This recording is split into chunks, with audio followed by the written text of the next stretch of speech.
is Silver Spook. Aloha, and thank you for watching on the streaming or on the YouTube video later.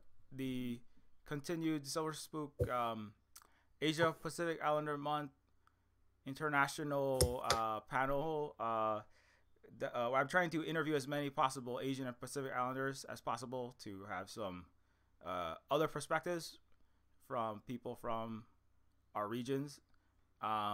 And yeah, so I'm really happy today to be joined by OceanLani, who is from the Northern Marianas, and really happy to hear some of OceanLani's perspective. And if you want to go ahead and introduce yourselves some more, go ahead and take it wherever you want to go.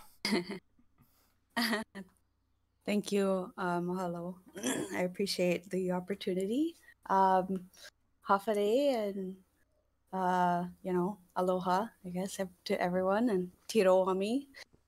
This is, like Silver Spook was saying, OceanLani, or I guess Lani for Pacifica also is my name on what was formerly Twitter, or maybe currently is Twitter. I am very happy to be here. I do a lot of ocean advocacy stuff, I guess, from our part of so Hawaii's in central. We are on the western side of the Pacific, I guess. And yeah, I just want to shout out to Silver Spook for having me here, and everyone who's listening. Yeah, it's really great to meet new people that I sometimes briefly see posting on Twitter/X or whatever it is now. And yeah, so good to talk to you, not in person but on the in video and audio. And I've never actually spoken to anybody, as far as I know, like from your specific island. I've spoken to some people from Guam or Guahan. I've been to the Marshall Islands to help with. Well, I didn't help too much. I was there for high school in a mission trip. But I did get to see like parts of the, well, I guess what's sometimes called Micronesia. I'm sure we'll get into that later. So but I just I think we were talking a little bit before we started about like some of the similarities between Hawaii and your islands, and some of them are in positive ways, some of them are not so positive ways. One of them is like there's some parts of Hawaii that you're saying kind of more resemble your island, but and then there's a little more laid back is like probably like a very nice way to say that.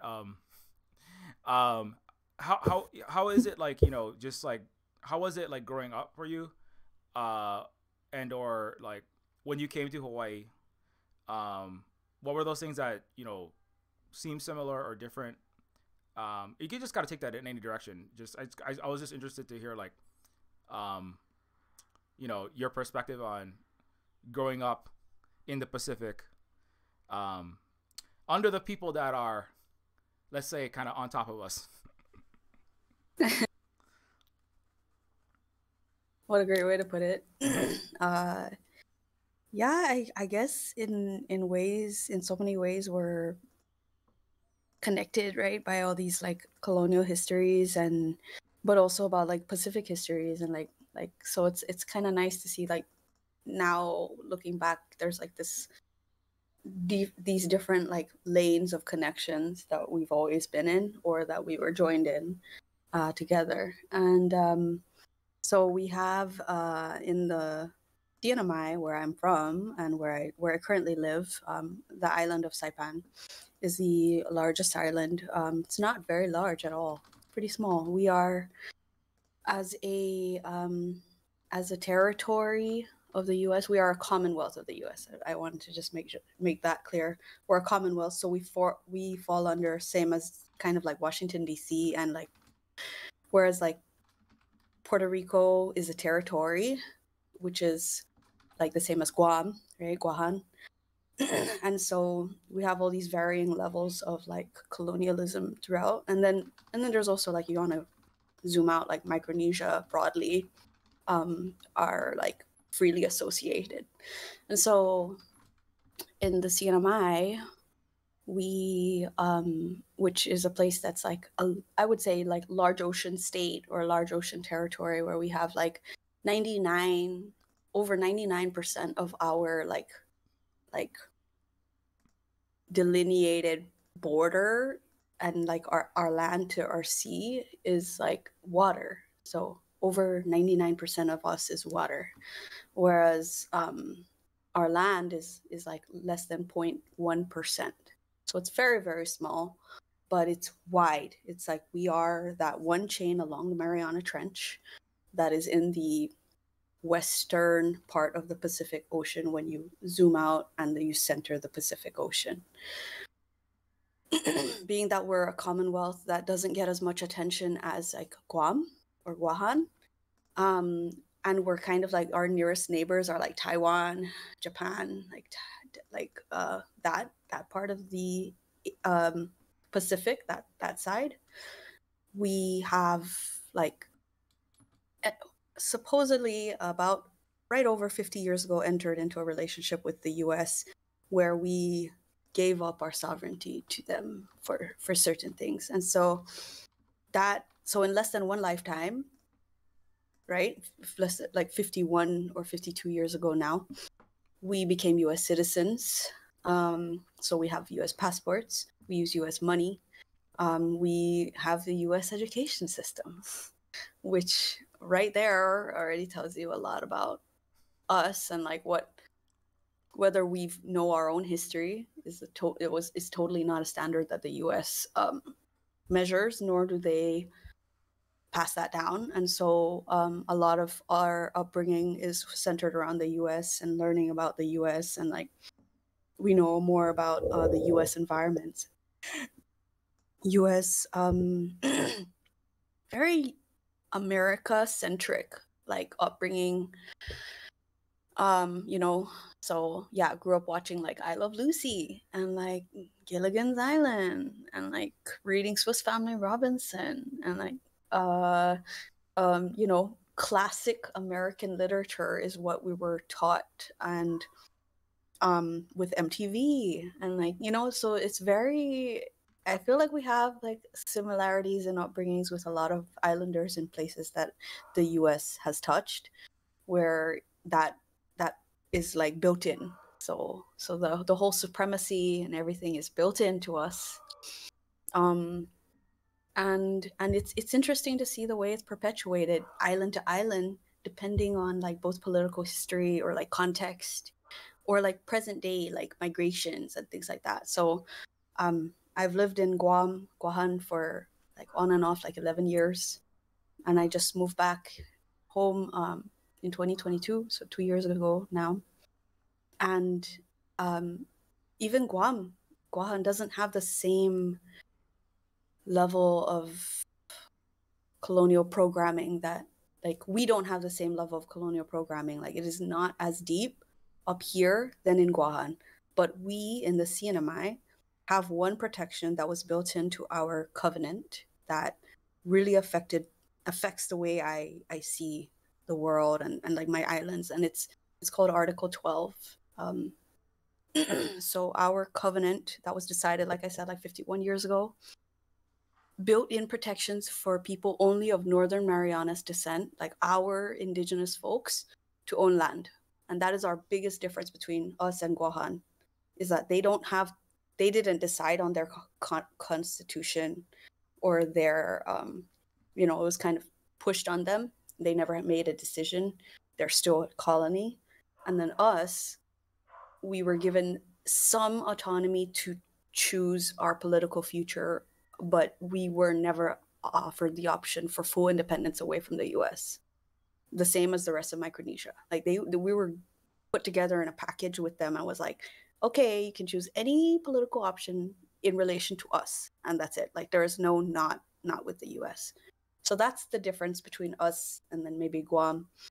and then maybe Hawaii, where y'all had your own kingdom, like, and your own culture and distinct, like, politics, like everything, like your own currency. Um, and yet your, queen was overthrown, and your kingdom was usurped, right? I hope I'm getting it right. So it's like all these various. So when one falls, the rest fall, right? Hawaii, Puerto Rico, Guahan. When one wins, the rest wins. Like, it's pretty cool, but it's also like, yeah, we're all the same in that way, I guess. We're connected by that. Yeah. Sorry, I just went on a rant. Oh, no, that's fine. That's all I do for 4 hours usually. um, no, that's like no, that's like important stuff for people to important information people for people to know, including me, because I don't know a lot of this. I should know more of it, but you are right about the Hawaii. I'm glad that that's more known in some other parts of the Pacific, because I'll talk about Hawaii was recognized by over so many dozens of nations. It was a formal international a country recognized under international law, with the currency, with the world's highest literacy rate, a universal healthcare system that the West still can't even get, unless you sign up to go commit the GENOCIDE in. So if you go to a bulwark of imperialism, they'll give you healthcare, like in Israel or close to Russia or China. They give you some healthcare, maybe over there. But over here, no.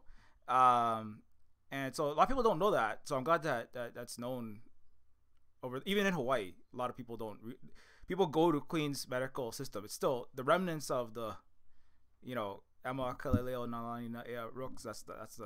She was the queen of she was the partner of Kamehameha IV, who set up that hospital.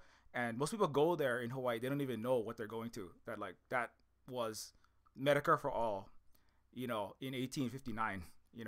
What people wish they had in America. what 80% of Americans beg for and they don't get because they don't live in a democracy. And anyway, but yeah, so I'm glad that that's that and that more people get access to that. I try as much as possible to correct as you kind of correctly pointed out, the American education. I call it the American brainwashing, American diseducation system that I was unfortunately raised in. And I went to a very expensive one. Mine cost $20,000 a year, but I got to go for free because my dad was a teacher. So I didn't. The U.S. really screwed up. The problem with the United States is they really messed up with me because they let a poor Hawaiian under ongoing U.S. genocide in Hawaii go to a fancy private Ivy League feeder school. That's why I exist. I'm like the only one of my kind, as far as I know, in that region. And so I know how their system operates, and also I'm financially independent. I was gonna work for a mega bank in Wall Street, like Goldman Sachs at one point, as a programmer for them, and then I said no, because I watch OceanLani K-Trash videos, and I said no. But not just that, and but anyway, I'm kind of going off in a lot of directions, but I think it's like really important that I'm glad to hear that there's parts of the Pacific that are like not necessarily better educated, are less diseducated and less brainwashed by U.S. imperialism, less successfully, and imperialism generally, because it's really hard to less hard among younger generation. I would say like some of the younger generations, Gen Alpha and Gen Z, are have less to deal with that, but it's in Hawaii. I think it's actually worse than an average American state, and Hawaii's not even a real state, but we can come to that. But it's like it's so deep because they spend so much and all of these like kind of contention points. I was talking to my Okinawan friend yesterday, and it was like Okinawa is another major contention point. Like it's like Israel, Taiwan, Hawaii, Guam. These are like they're like the Indo-Pacific Command is here, right? It's like covers 50% of the earth. It's like very vital to global imperial capitalism and colonialism. And then you have like obviously Israel for the U.S. is circling the toilet bowl just because of it wants to save its little unsinkable aircraft carrier over there, right? So these are like really, I mean, in Hawaii, so there's so much brainwashing, it's hard to even cut through sometimes, and I'm kind of repeating myself. So I'll move on to one of the other things that you said though. I think that like, you know, talking about having a state, you know, it's kind of like we had a functioning, continuing from what you were talking about, the Hawaiian Kingdom was a functioning country with, not to say that if you're a nation without 98% literacy, universal healthcare, we also had hydropowered, nationalized electrical systems. I like to point that out as often as possible. Honolulu was powered, 800 lights were powered by Kalakawa's successor, Kaiulani, would-be successor before the U.S. treason, U.S. Treachery, helped to set up the hydropowered, which is to say renewable technology, waterfall spun turbines that would have gave free nationalized non-capitalist electricity to all the population. There's also basically zero homelessness, world-class transportation with ferries, trolleys, and trains that you could commute from neighbor islands like Hawaii to Oahu, basically essentially for free, and a system of worker cooperatives for all the non-state-owned enterprises. That's basically advanced socialist countries today, advanced countries that have escaped the imperialist capitalist system, basically replicate the Hawaii system. And I'll get into that later, but I try to, so I spend a lot of time just trying to talk about that, and also because people say Silver Spook, or, you know, my name is Chris, but, you know, Chris or Silver Spook, what are you talking about? You know, colonialism was great because you guys all got electricity and you guys got roads, and it's and everyone wants to be American or European or something like that. What are you complaining about? You know, it was so amazing for you. And like Hawaii is like I think it's like Hawaii is one example of like, there are obviously having like roads. Romans also brought roads, you know. Spanish might have built a few roads somewhere while they were plundering everyone in the Americas, right? But roads alone, right? Roads, like, but I was talking about one of my indigenous friends, like there were roads in Peru, there were roads in North and Central and South America before colonizers showed up, you know. And so, and number one, Hawaii had better roads. It also had public affordable transportation. I wish I had like a cheap Chinese car right now. My car is falling apart. There's only so many 95 Toyota Corollas to drive left, you know. I get they're running out of doors and hoods for my rusty old 90s Japanese car, you know.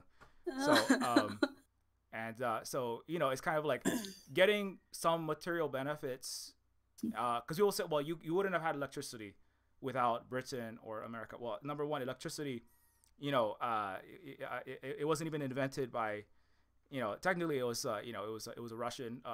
They don't count as European now, apparently. And, you know, and also it's a human technology. All these technologies are human technologies. Hawaii rapidly adopted them. Yes, Thomas Edison met with Kalakaua, who was our leader at the time.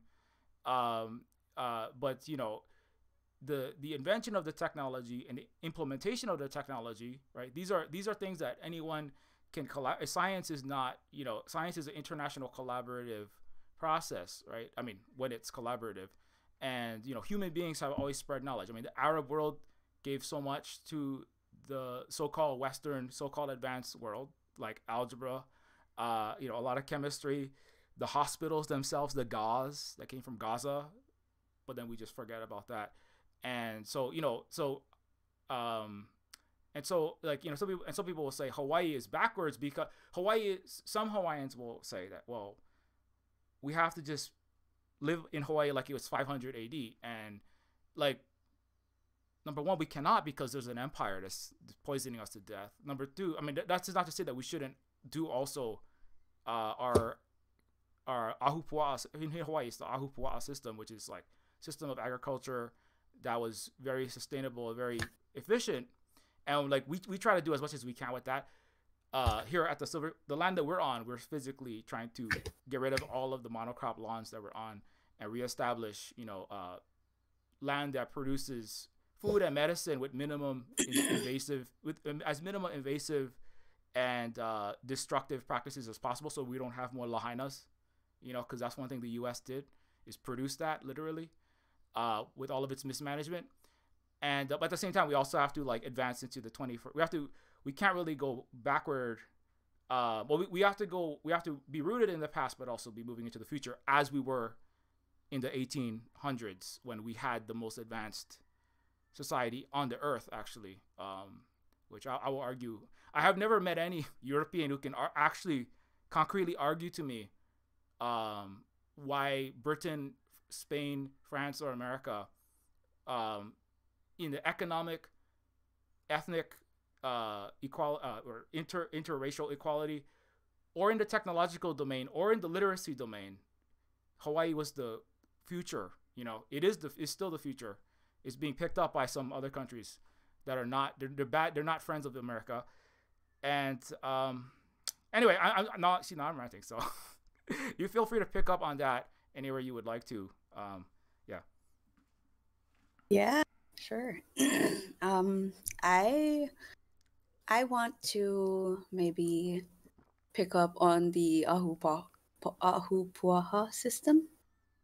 Yeah.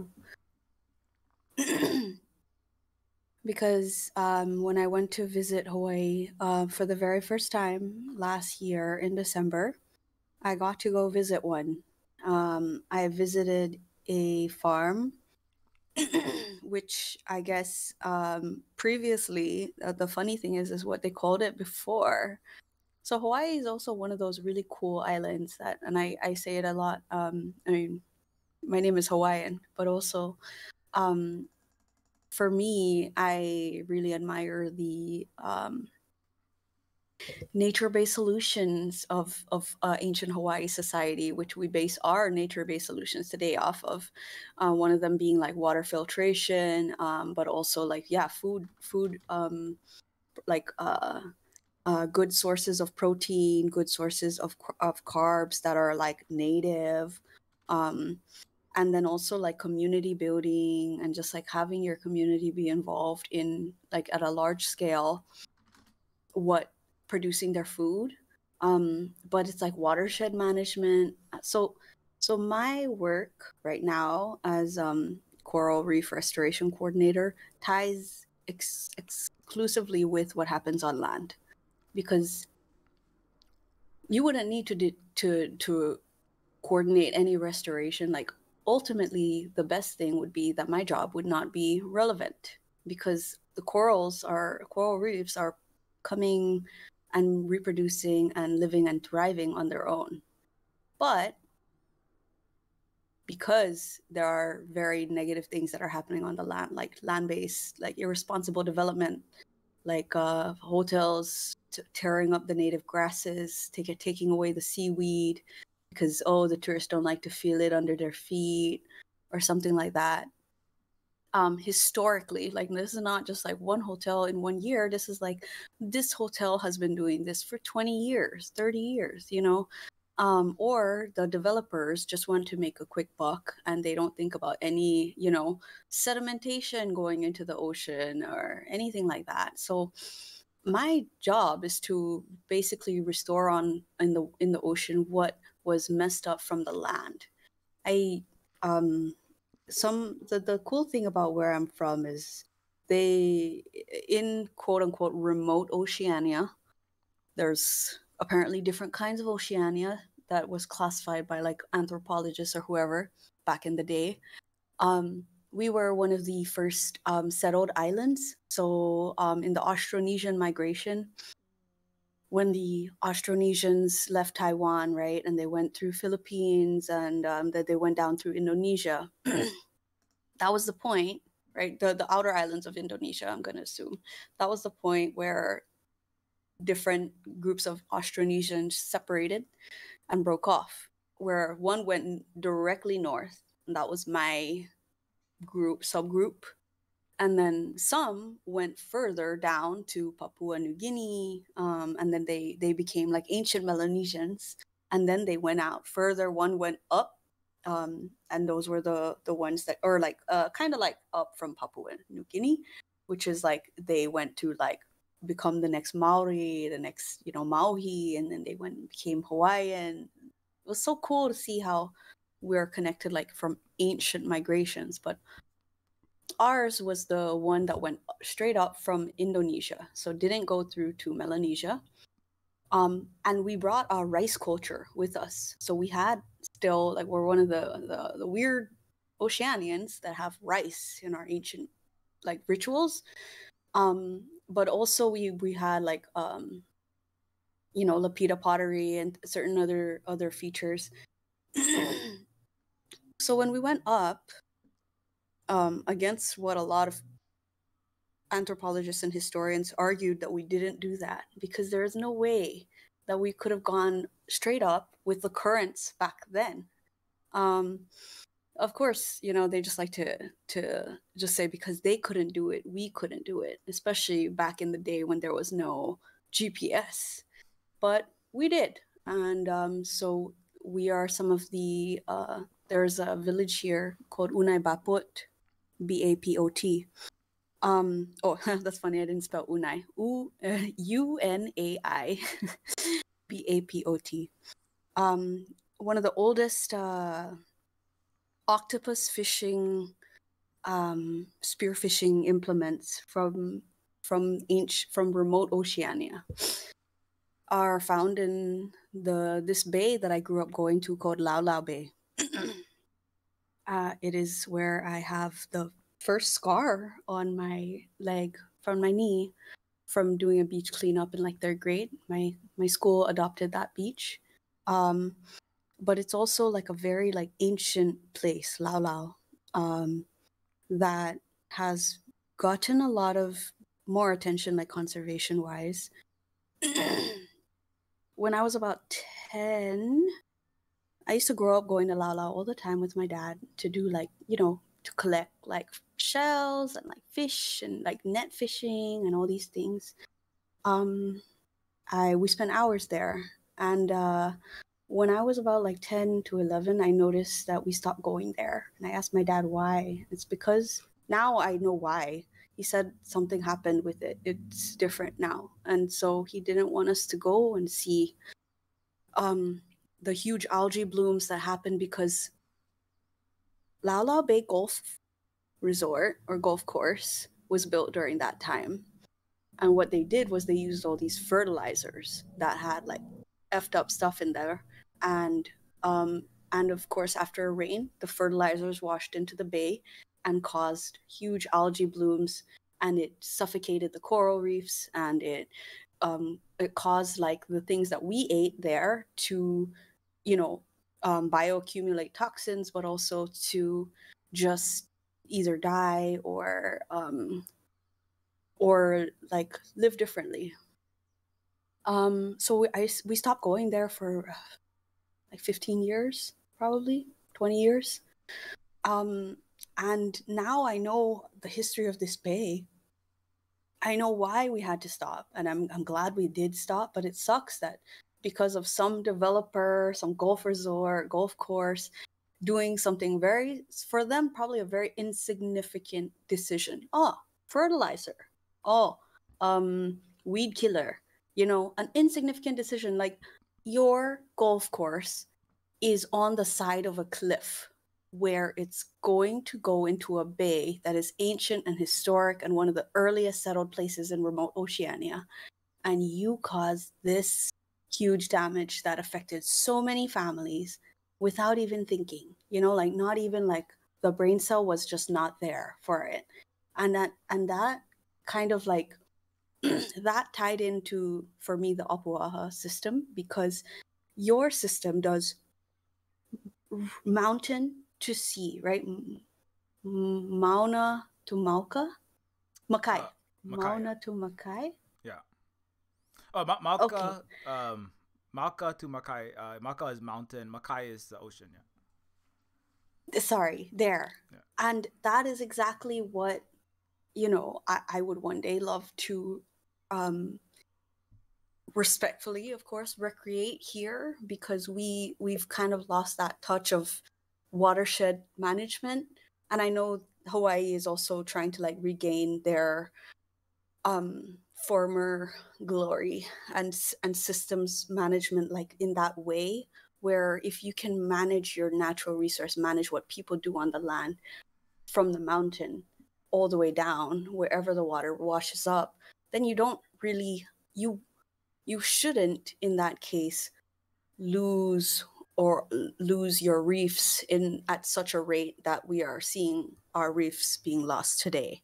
And so that like Lau Lau is my example, but I went to Hawaii and I saw them take over the the local community around the shoot, I need to look it up. The I guess what used to be mangroves there, like the one big mangrove restoration spot that it wasn't really restoration. It was like billionaires who planted pineapple plantations and did stupid natural resource management. And what they decided to stop the sedimentation was to plant mangroves in a place that has no indigenous mangroves, that is not meant for mangroves, that had been doing fine when it was the local community doing the Apuaha system. They did that. They planted those mangroves, and then apparently what it was known as was the joke was a stink bridge, where like I guess it like looked like Lord of the Rings, like some like when you drove through it, because like these mangroves in Hawaii grew so tall and big and like lush, whereas like mangroves usually stay small, you know, in places. And so I just so now the community has reclaimed it and is slowly rooting the mangroves out, and like they're doing like community service work that way. They're teaching the youth about like why solutions need to be localized, but and then they're starting the fish pond again. They are, you know, and so for me that is something that I feel like we here in like an island that is smaller, that has been affected by colonialism for a very long time, since like basically since the 1600s, could learn from Hawaii, where, you know, y'all at least maintained your independence until the 1800s, which I think like that like extra years, like I am not I'm a Hawaii like a Hawaiian Kingdom fan. Like it really made y'all like the beacon of for the Pacific on like how we can do natural resource management in a way that benefits the local community and the local environment. So yeah, that was my rant for the day. I'm gonna look that place up, by the way. Mm-hmm. Yeah, no, that's really good. I'm glad that yeah, that I'm glad you got to discover that place. I'm not sure exactly which one you're talking about. I know several places where, you know, our native communities are trying our best to restore the Ahupua'a system. Yeah, it's Kako'o. what is it? Kako'o oiwi. Kako'o Oh, okay. oiwi. On Oahu. He'ea. Yes, Oahu. He'ea ko'olapoko. Ko'olapoko. Oahu. Yes. Oh, If I'm okay. saying, I hope I'm saying that. Yeah, no, that sounds right. Yeah, I know. Yeah, several of my family like work on. My brother works at a place called Ho'olu Aina, which is in the valley that I'm from. It's Kalihi Valley. That one's but they're doing similar work, basically trying to remove the invasives and to restore like native plants, or restore as much of the Ahupua'a system from the mountain to the sea as possible. So yeah, yeah, I'm glad that and those connections are happening across the Pacific between Hawaii and the Marianas and elsewhere. It's funny because, like, you know, like I kind of alluded to, because you're because we had a independent nation until the 1890s. So then, as you said, I think you said the 1600s was when colonization kind of really hit for your people. So some, I mean, to me, it's kind of like, I guess it could be a lot worse. And at the same time, you know, like the Maori, I mean, for me, like I said, like when I was in college, like in Hawaii, like, well, I guess I have to do a little more nitty gritty of this. Because I know I'm jumping all over his time and space, but for my upbringing, I'm from Kalihi is actually technically, it is the highest poverty rate in the so-called United States. Like it's higher than anywhere. Oakland, Minneapolis, Camden, New Jersey. I mean, think of the worst place in the United States. It's Hawaii beats all of them. Washington D.C. is horrible, but Hawaii actually has the highest poverty rate. It's the worst mass incarceration. The U.S. has the biggest prison population. It's commonly referred to, right, as part of its imperialist capitalist police state. It has to mass incarcerate all of the people that exercise their speech and democracy. But Hawaii has the highest mass incarceration rate. Native Hawaiians are the most incarcerated of all. It's 4 times the white population. The black population is second with 2.5 times the per capita. If you're African American, you're 2.5 times as likely to go to prison. But Hawaii is by far the most. My area is literally the worst in all of Hawaii. I didn't realize that till way later. I thought, well, everywhere it just has people homeless all over, right? That's all of America is just flooded with every single block is just homeless people everywhere, and the U.S. military ripping them out of the parents' arms, right? That's just like normal. And they're like, wait, that's not normal. It's kind of weird though when I think about it. I'm like, I'm actually from the worst place in the so-called United States, and it's Hawaii is a fake state. It's an illegitimate, illegal occupation, fraudulent annexation, and military occupation, as the United Nations High Commissioner on Human Rights has said directly. And that's why it's getting dangerous for America now, because if Israel war crimes are punished and illegal occupations like Palestine are undone, then Hawaii is on the list of those. And many other dominoes, as you said, many other dominoes might fall, which is also why Hawaii, Palestine. When we were protesting on Mauna Kea, the Palestinians were with us as well, and we planted 300 olive trees in there in Palestine. Native Hawaiians, we had a delegation that went there, and we've been constantly in contact. But being like from to me it was like Hawaii is just the worst possible place. This is this is not that it's the worst place, but like this is so heavily colonized. Like I was kind of saying, but I guess obviously there's far worse places, like in terms of like your actual existence. Like my Vietnamese friend, I feel so horrible because like the Agent Orange that killed millions of their people, right? You're a bit closer to them, and of course, B-52s and many other weapons of death and war machines were launched from like they developed the Agent Orange here, and also poisoned many of us while they were doing it with the University of Hawaii. By the way, they are a weapons developer and complicit in genocide in Hawaii and in Palestine and in Vietnam. They deployed that Agent Orange in Vietnam, and I remember like hearing about it. Like this is the most horrific, on top of the killing 2 million people, starving countless people just in Vietnam. Of course, you had Korea and so many other places that imperialism hits. And like from that perspective, like at least we're not being bombed right on top of our heads in Hawaii.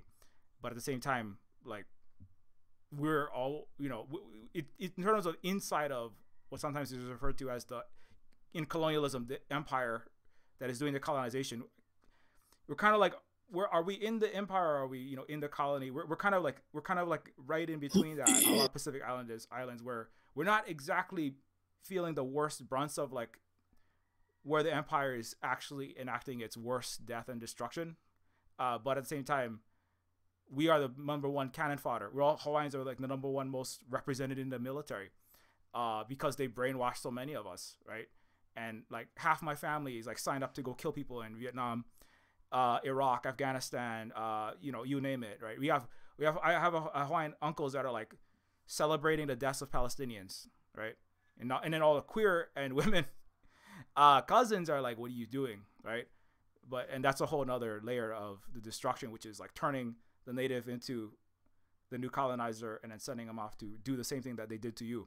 And so that's like a lot of our leaders, like Uncle Walter Riddy, like he was one of the leaders of the Hawaiian Renaissance in the 70s, along with obviously Hanani K. Trask. There's several of these, but he went to Vietnam. Like he was brainwashed at Kamehameha schools, which is recognized as a boarding school, which is to say that was a genocide school. That was a school of eradicating Hawaiian culture. My parents went to every school in Hawaii after the overthrow was a place of Hawaiian genocide. It was a place of Hawaiian menticide, is the term that Kalekuaka'eo uses. He was arrested for speaking Hawaiian in 2018 in a court in Hawaii, despite Hawaiian is supposed to be an official language. So, like, I guess what I'm getting at is that, like, my parents don't believe they're Hawaiian. They don't even, they think they are white American Catholics with the wrong skin color. That's basically what they are, with maybe some Japanese heritage, and they're maybe one quarter Hawaiian, from the poorest place in the so-called United States. That's not even a real state. So it's kind of like, from that perspective, I'm like, it's like there are other Hawaiians who secretly, because there were less than 100 children that even spoke Hawaiian in 1983. When I was born, it was banned. You couldn't speak. Hawaiian was illegal to speak. I didn't get any Hawaiian at all.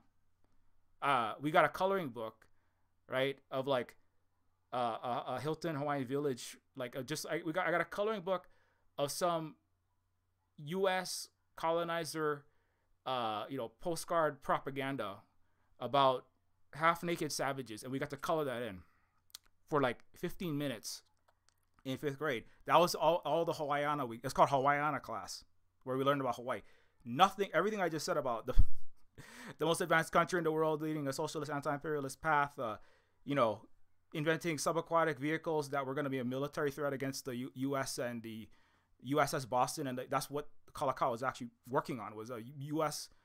Asia Pacific anti-imperial bloc that had military. It was the Mach 8 hypersonic missiles that could actually deter empire of the 1800s. They were submarines. Fish ram was specifically the design he was working on. Torpedo-proof vessels and electric-powered torpedoes, right? That did not succeed because we didn't have enough at the time of the USS Boston's treachery and imperial landing and forced annexation and stealing of our land, banning our language and culture. But we don't. But and then after that point, right, at that truncation point, everything after that, right, the U.S. has admitted. Disrupted. Yeah, the U.S. has admitted they had to obliterate, they had to wipe out all of that history, right? And so, my parents will insist. My mom had the Hawaiian beaten out of her physically. They broke her hands in school in the 1960s. Okay, they were still doing this in the 1980s. They still punish children for speaking Hawaiian in school secretly. They don't tell anybody about it. But I have a lot of other Hawaiians that are like, my kid got kicked out of class for speaking Hawaiian in 2022. Got kicked out of class for not speaking Hawaiian, like to the teacher, like in a mocking way, or like, to disrupt class, just like quietly counting in Hawaiian, because the U.S. intentionally hires the most racist, horrible teachers to beat up on the children in school. And so, yeah, right now, not last century in black and white pictures. Right now, like I'm looking for, people tell me, Silver Spook, the United States, this is human rights violations. Somebody will correct this, and this teacher should be fired. The superintendent should be fired. The governor, the mayor, these people should be brought to justice, right?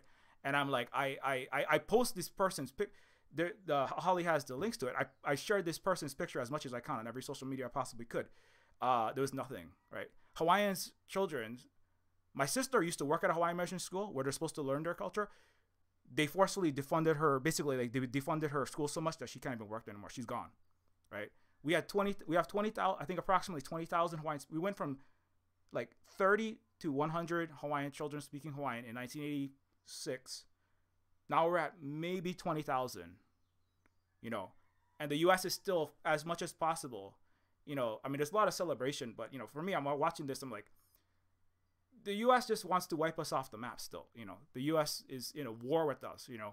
Sometimes I wish it was a little bit more, I watch a Hanani K. Trask video and I'm like, we have to be more political, and I get, very upset. But at the same time, it's kind of like, I can't, I'm just me in my position in my time, and I'm seeing what I'm seeing. And I know that lots of people have different, I know other people that had Hawaiian parents who secretly kept the Hawaiian culture and Hawaiian language and kept the Ahupua'a system, like, you couldn't publicly do this kind of thing. You had to kind of like emerge slowly over time. But it's been a, yeah. Anyway, so what I'm trying to get there is that, like, it has been a lot. There has been a lot of great successes for us historically and today. Um, and I hope that the Ahupua'a system continues to be restored and other successes of our indigenous Hawaiian past uh, continue to be restored.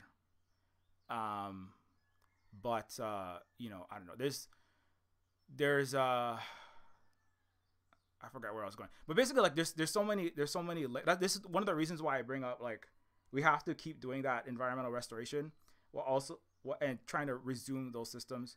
But then at least I and other Hawaiians, we also have to follow our examples of our relatives in Asia and Africa, New Caledonia. Um, let's just say that there are many domains in which this decolonization, which is a word that gets thrown around. It sometimes becomes meaningless, right? Especially in universities that make tons of money selling weapons to colonization. That process is like it has to happen like in many domains like environmental, educational, historical, but then there is a more confrontational, which is I think that's what Hanani Trask meant by be political, right? She said like you can't just do hula and then speak some language and grow some kalo and expect to get independence. She was talking to like a lot of our relatives, right? That are like, well, I dance hula on Monday and then I go work for the military on Tuesday. I mean, on Sunday, I put on some leis and I do some dance, and then that's enough. And then I go work for the military. I work for police. I work for the hotels, right?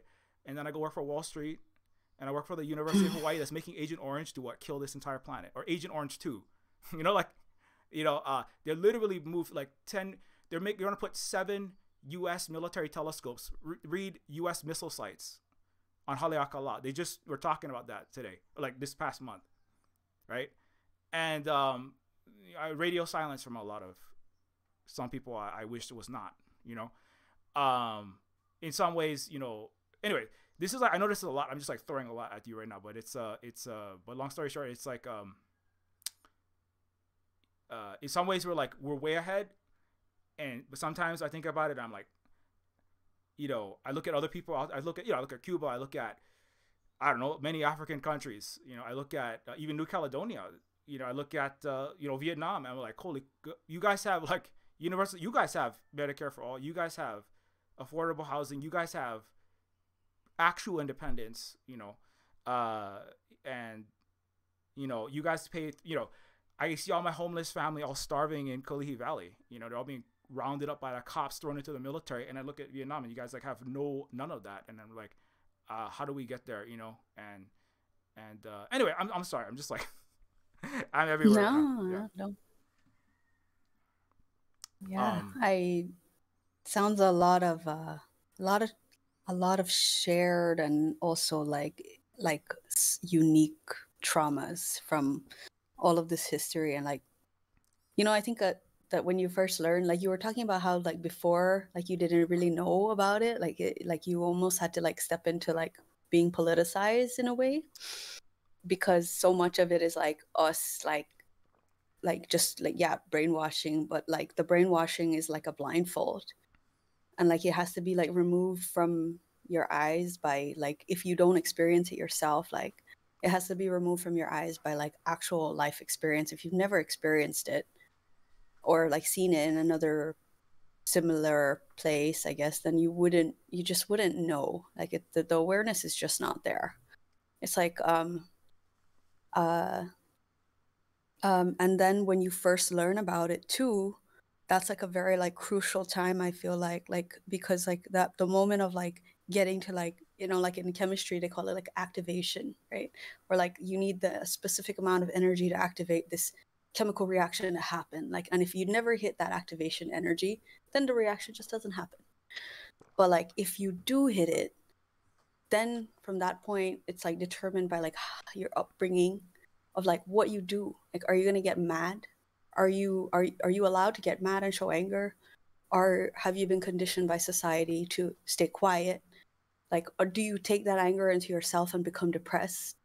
Or do you like make it come out of you, and like you become like an activist? Like, do you have the community and feel safe for that? Like, do you have the time, and is your rent paid for you to be able to do these things? Or like, are you worried about jobs? You know, like there's so much in there that's like, I feel like the thing is when you do it for a while, right? Like, and I'm not fully, like, I'm not a fully fledged like choral, I guess. Like I there are certain things that I'm very good at doing, and some things that I'm still a baby at doing, like like organizing.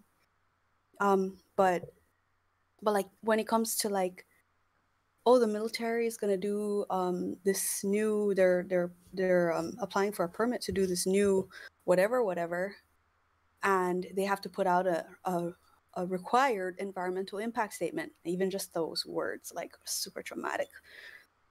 So then now you have to mobilize your community or yourself to read this harmful environmental impact statement, and then pick apart what parts of it is not adequate. And you have to constantly do this, like, over the years, the number of things that you were saying, 7 telescopes or something, they need to have an environmental impact statement for whatever that is. They probably put it out 2 years ago in a tiny little ad in the newspaper, required, that says, comments for this can be solicited at blah, blah, blah.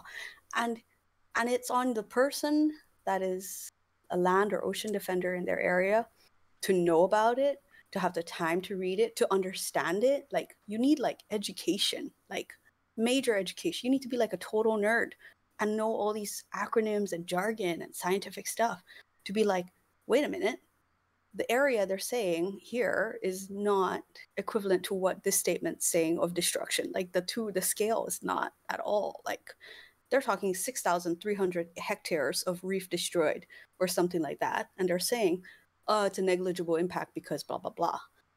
And so you have to like have like lawyers speak, like you have to like be able to comment back, like you need the technology to read it. And it's just so much on you, you know, like it's like somebody just, every time you come into a new level of awareness of like, what do I want to see colonialism connected to today, whether you want to or not, right? Like, because sometimes they'll just send it to, I'm signed up on their email listing, so whenever they need to, they do a training in my area, I hear about it. And so I get these emails, and I used to get them once a month, and now I get them every 2 weeks, and now sometimes every week. Every week there's a new list of, this is what we're doing at sea, this is what we're doing at whatever. When I've been signed up to this email list since like 2013. So that's a long time of like having these constant little, they're just emails, but what they really mean is this, the 6 turtles died from today. 3 whales got affected. The whale stranding was because we were practicing this kind of sonar. You know, and it's like, I don't even actually know what they're doing. We're not supposed to. So it's very, like, if you bring up like New Caledonia, or like that, like our Melanesian family down there in the Pacific, in the Southern Pacific, and it is affecting them to a different extent, but theirs is a much more acute, I feel like, in some ways. Like, so Hawaii, very acute. It's like right up in your face. It's like, that's where the billions of the military's industry and the money, right, appropriated by Congress, a lot of that I bet goes to Hawaii to maintain all of these horrible brainwashing, but also like to maintain the complex, the people who own Airbnbs, but who also are arms manufacturers, who also are, you know, the industrial complex is thriving in Hawaii. And it's picking up on Guam, right? And then it's picking up in the CNMI, it's picking up in Palau, in the FSM. New Caledonia is going through some riots, and people are actually dying. And like, one life lost is like too many already. And already it's been like, what, five people, 5 Kanaki folks who unfortunately lost their lives to the French government. And I was in New Caledonia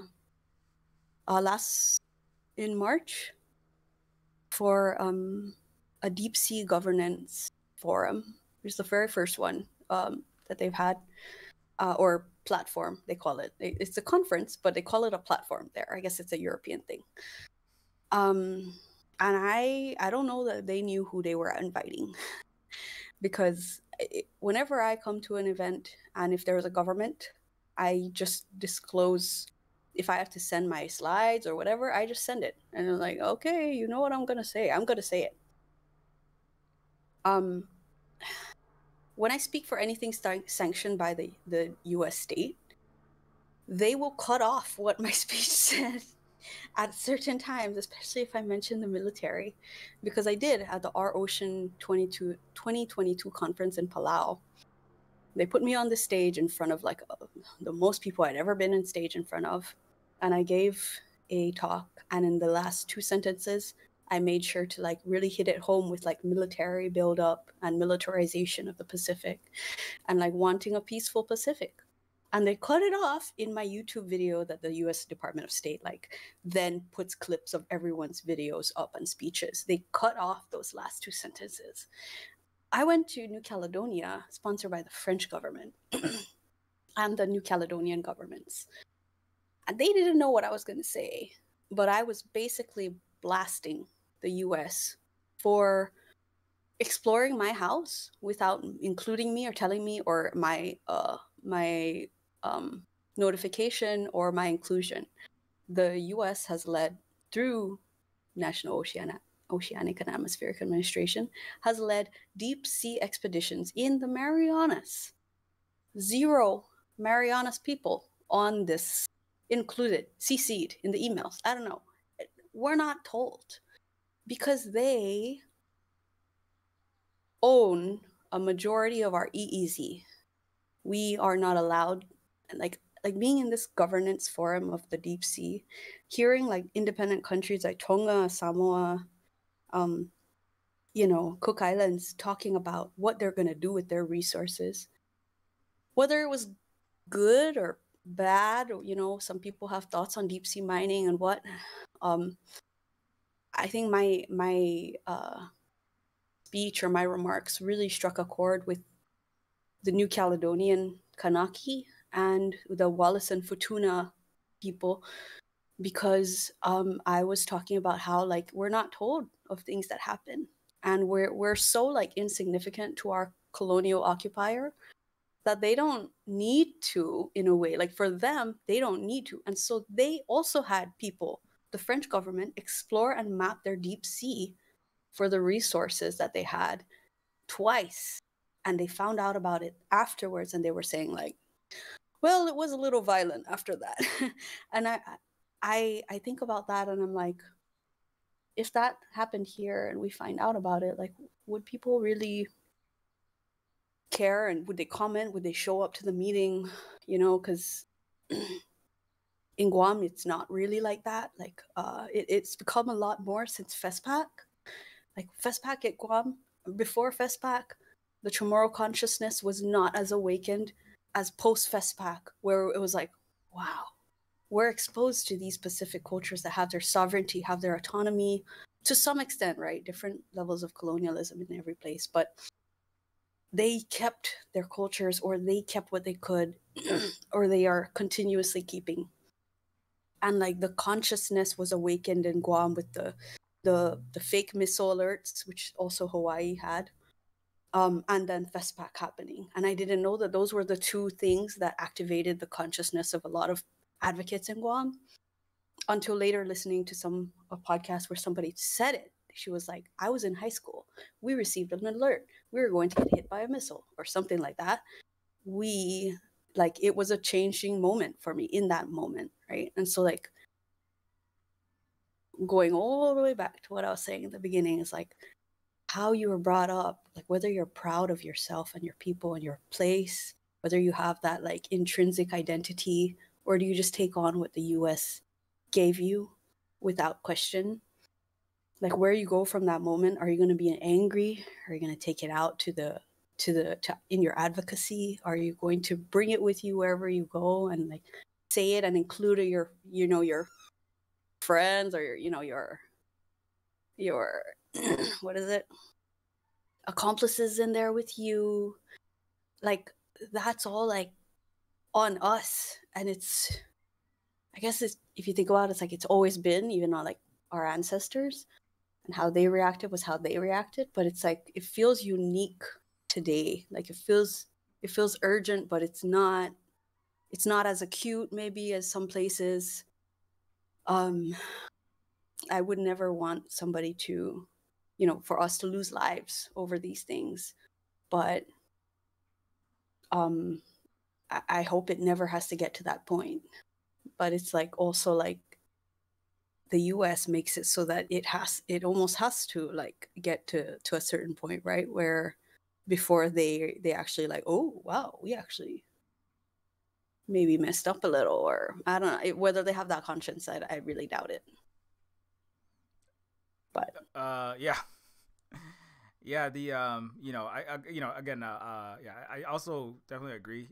Yeah, everything you said also totally resonates, but I don't want just in case anybody thinks, um I'm not saying I don't want to see any lives lost. Every life lost is terrible, but yeah, who is it? Kwame Ture said appealing to the conscience appealing to the conscience of somebody who has no conscience doesn't work, and the U.S. has no conscience. Well, colonizers have no conscience, unfortunately. I mean, that doesn't mean we have to do everything we possibly can outside of more direct means possible. You also have to have the paper trail. Somebody has to do all that work of record keeping and getting the information and all the receipts of like what the military is doing, what the colonizers are doing in this place and in that place. And yeah, it is so much work. Like it's hurtful too. Yeah, it's like painful. Yeah, like it's like sometimes I'm like in the last 4 years, especially like since COVID, the Red Hill, where there was a huge high profile U.S. military oil spill in the Red Hill, so world's largest imperial. I just call it the Death Star, and I call it the Death Star and the TIE Fighter fuel facility, because that's what it is, the Empire fuel facility, 250 million gallon underground storage facility the U.S. military has it still has it in Oahu at Pearl Harbor. And so when that happened, I got like way more active, especially like a lot of what I do is like digital and online space advocacy, just like trying to get as much awareness and share as much education as possible, because that's what I can do from my personal perspective. You talked about like worrying about rent and worrying about food, and that is the empire's leash. As like I talk about if you yeah, it's that's how they get Americans to go. That's how they get everyone to go kill people for them, right? Is well, you won't eat if you don't go. You won't get universal health care if you don't go and fly over to the front lines in the European theater, the Palestinian theater, in the Asian theater. You got to get out there, right? In Hawaii, you got to sign up, or you're going to starve, or you're going to be homeless, or you're destitute. And in a capitalist, wealth worshipping, sick society with deep soul loss, you could perish just from the social disintegration of your networks, because you don't adhere to wealth worship, and you don't have the nice house and the nice things, if you buy into that narrative. But if you don't, I mean, I was a social worker for unhoused majority Pacific Islanders. A lot of them were actually Micronesian, Palauan. Some were from I don't know if anyone specifically from your island, but definitely Marianas, Marshall Islands, Laos, Laotian, Satawa, Palau. I'm trying to think of the kids that are from. Many were from, especially like in the 20 teens. They were like young kids that were like from nuclear irradiated, Marshall Islands specifically, nuclear irradiated and long time poisoned and damaged places. And they were like kids that were like, I mean, Hawaii, like there are people that are worse off than Native Hawaiians. Like I know that, but and in Hawaii, like there's another level of the Hawaiians who have been forcefully Americanized, and a lot of Samoans, unfortunately, who have succumbed to becoming their part of the empire, who have like sometimes some of our Native American relatives talk about when like the Wendigos is another term that's sometimes thrown around. I shouldn't use that term too much, but it basically people who have joined for better or for worse, they have become that. They've become they've become destroyers.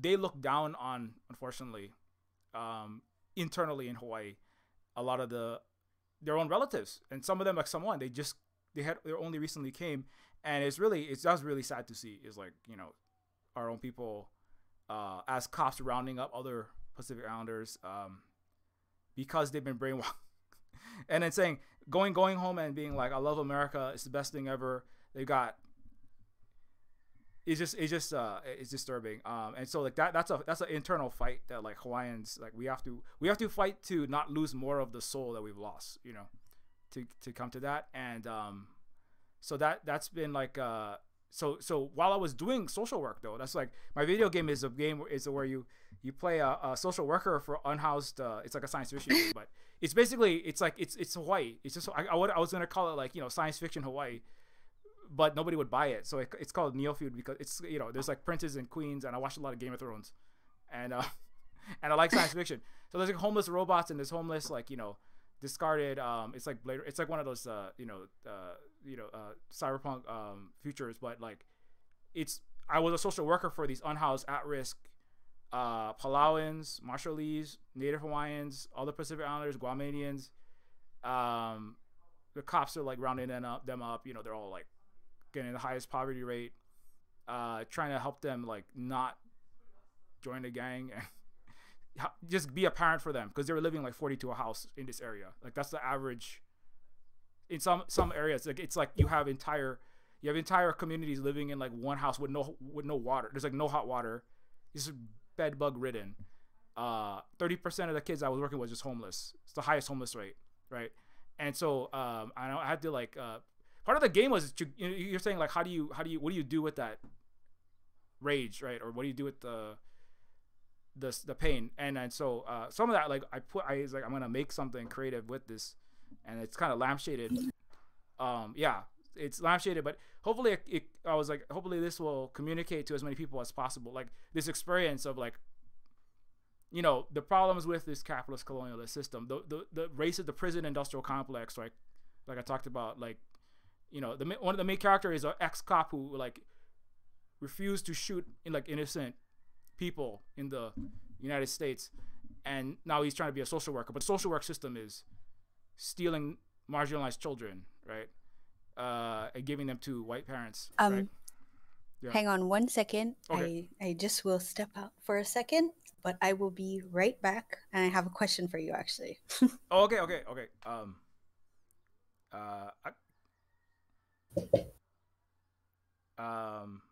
Anyways, maybe I'll just continue the story since I'm already talking about it, and then I'll take the question after.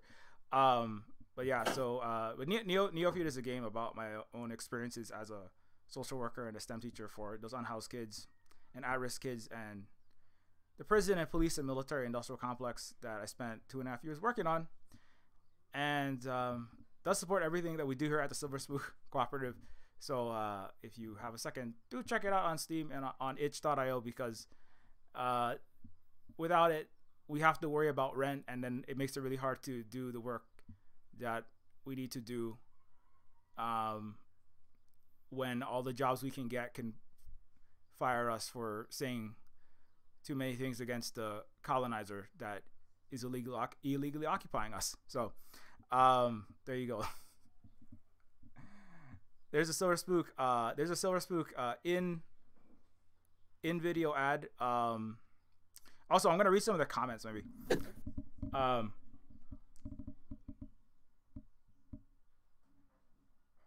It's true. Also, yeah. What's up to Stern Sam? If you're watching this on YouTube, I apologize, but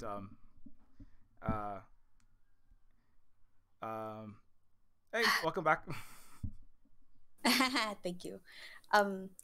Yeah, so if you don't mind me asking a question, because like you were talking about, how you were able to channel like your maybe anger into like action to create your game. Mm-hmm. Like as or maybe like to do digital advocacy and projects, but part of it was also helping to create your Hawaiian, like what is it? Did you say like steampunk, or what was it? It was Oh, a well, it's like science. Cyberpunk is like it's like dark science fiction. Yeah, not steampunk is like a related okay. genre, but yeah. Okay, I'm so sorry. I'm like not really the best with like certain gaming genres. I'm like very Pokemon person. Yeah, yeah, no But worries. um uh so then like going back to like maybe what I was saying earlier with like the whole like activation energy, like that you need like something. Was there like something specific that was like enough activation energy to like bring you to that point of like you being like couldn't take it, had to change, like your life changed from that point on, like, or your energy was directed differently in that way? Was there something like specific, or was it like just the trauma of it all? I don't know. Yeah.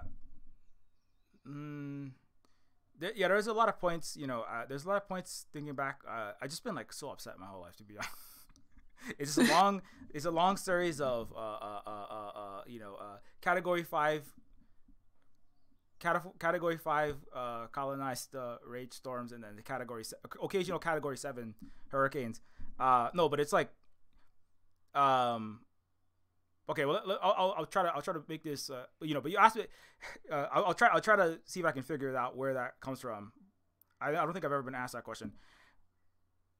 Like I said, I went to a private Ivy League feeder school. Basically, it was like a $20,000. I went to school right across from where Obama went to school. I know where he surfs.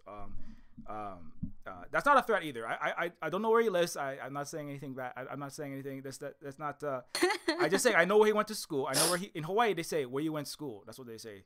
And I know where he went to school. It's everybody knows it's Punahou School. But I went to school across from his school. I went to a very upscale Ivy League. It's basically where people who go to Princeton, Yale, and Harvard go. At my school, if you didn't go to Princeton, Yale, or Harvard or MIT, you were considered like a failure, basically. That was actually like that was one upsetting point in my life. I was like the only Hawaiian kid, or like one of like maybe two, like Hawaiian, like obviously Hawaiian kids at this school. Most other ones were like white or very fair Asian, a particular kind of settler Asian that wants to be part of. Mm. The parents want them to become part of the empire. There's some people talk about the dual colonization in the Pacific, right? And so I was upset my entire childhood. Basically, I was the fat kid. I mean, it was the '90s, so like heroin chic, being super skinny was the norm, and I was like the opposite of that. And so I was basically singled out for that. Also being brown and being Hawaiian. Also, I'm Mahu, which is a third. It's a similar to Two Spirit. It's a third gender, but that couldn't even be acknowledged. Like Mahu was a slur in Hawaii. That term is used. That it was a weapon, right? If you were called Mahu, it was like the worst thing, right? So that's another aspect of and Hawaiians. That's another internal colonization that even like my uncle, if you found out somebody was gay, he would and he's a Hawaiian, right? But he was like, oh, gotta get that gay people away from you. So there was, and so that I wasn't like out at that time in school in the '90s, but I was ostracized in school. I was already like really upset that entire time. I didn't know what or why I was so isolated and bullied my entire grade school and a lot of high school. I was a real loner, like goth kid, basically in high school. I didn't really know what to do with any of that. My parents, they're like Catholic first, American second, Hawaii. My dad is like a liberal white guy. He's been a liberal white guy inside, and he uses Hawaiian as like a token, like dinner table conversation thing, It's really sad. Thinking about it now, it's just like depressing. So, but that's why I didn't know anything. I was like, you can do an American acting out anger, like play loud guitars. That's basically what I did. I had no idea. I had no idea this Hawaiian. I paddled canoe. I did paddle canoe. This the Hanani K Trask thing is totally right. I paddled some canoe. Knew nothing about history of Hawaii. Knew nothing about actual Hawaiian culture. I've been to hula. I did May Day celebrations.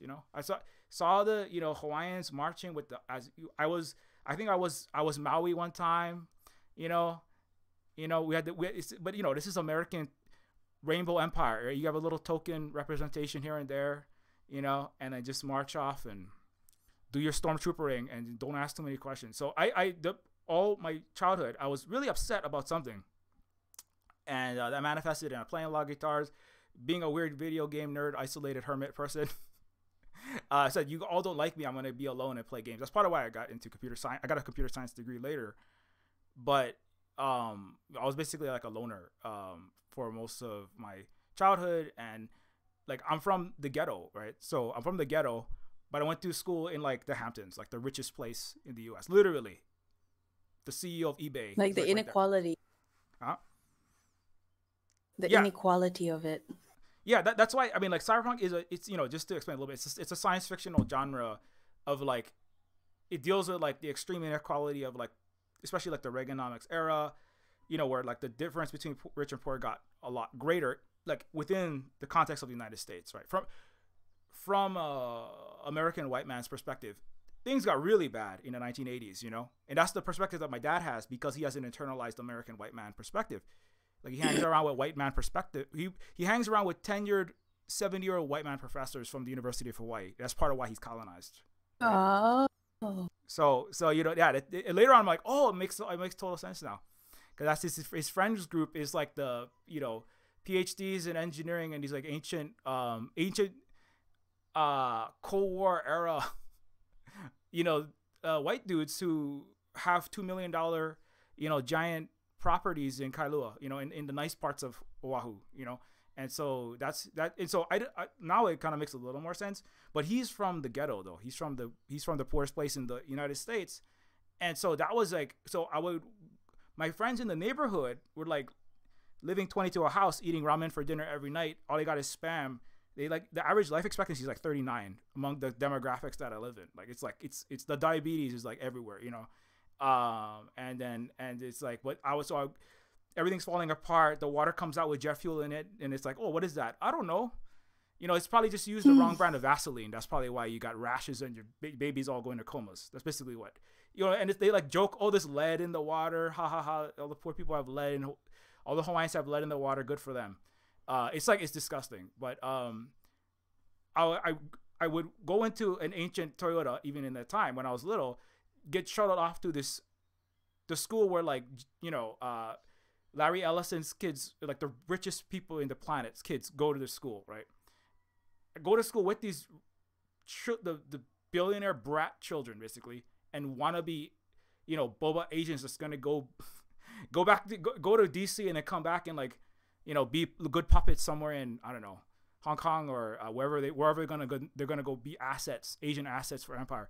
Work for Reuters or something. So I would go to school with these super rich children of super rich parents.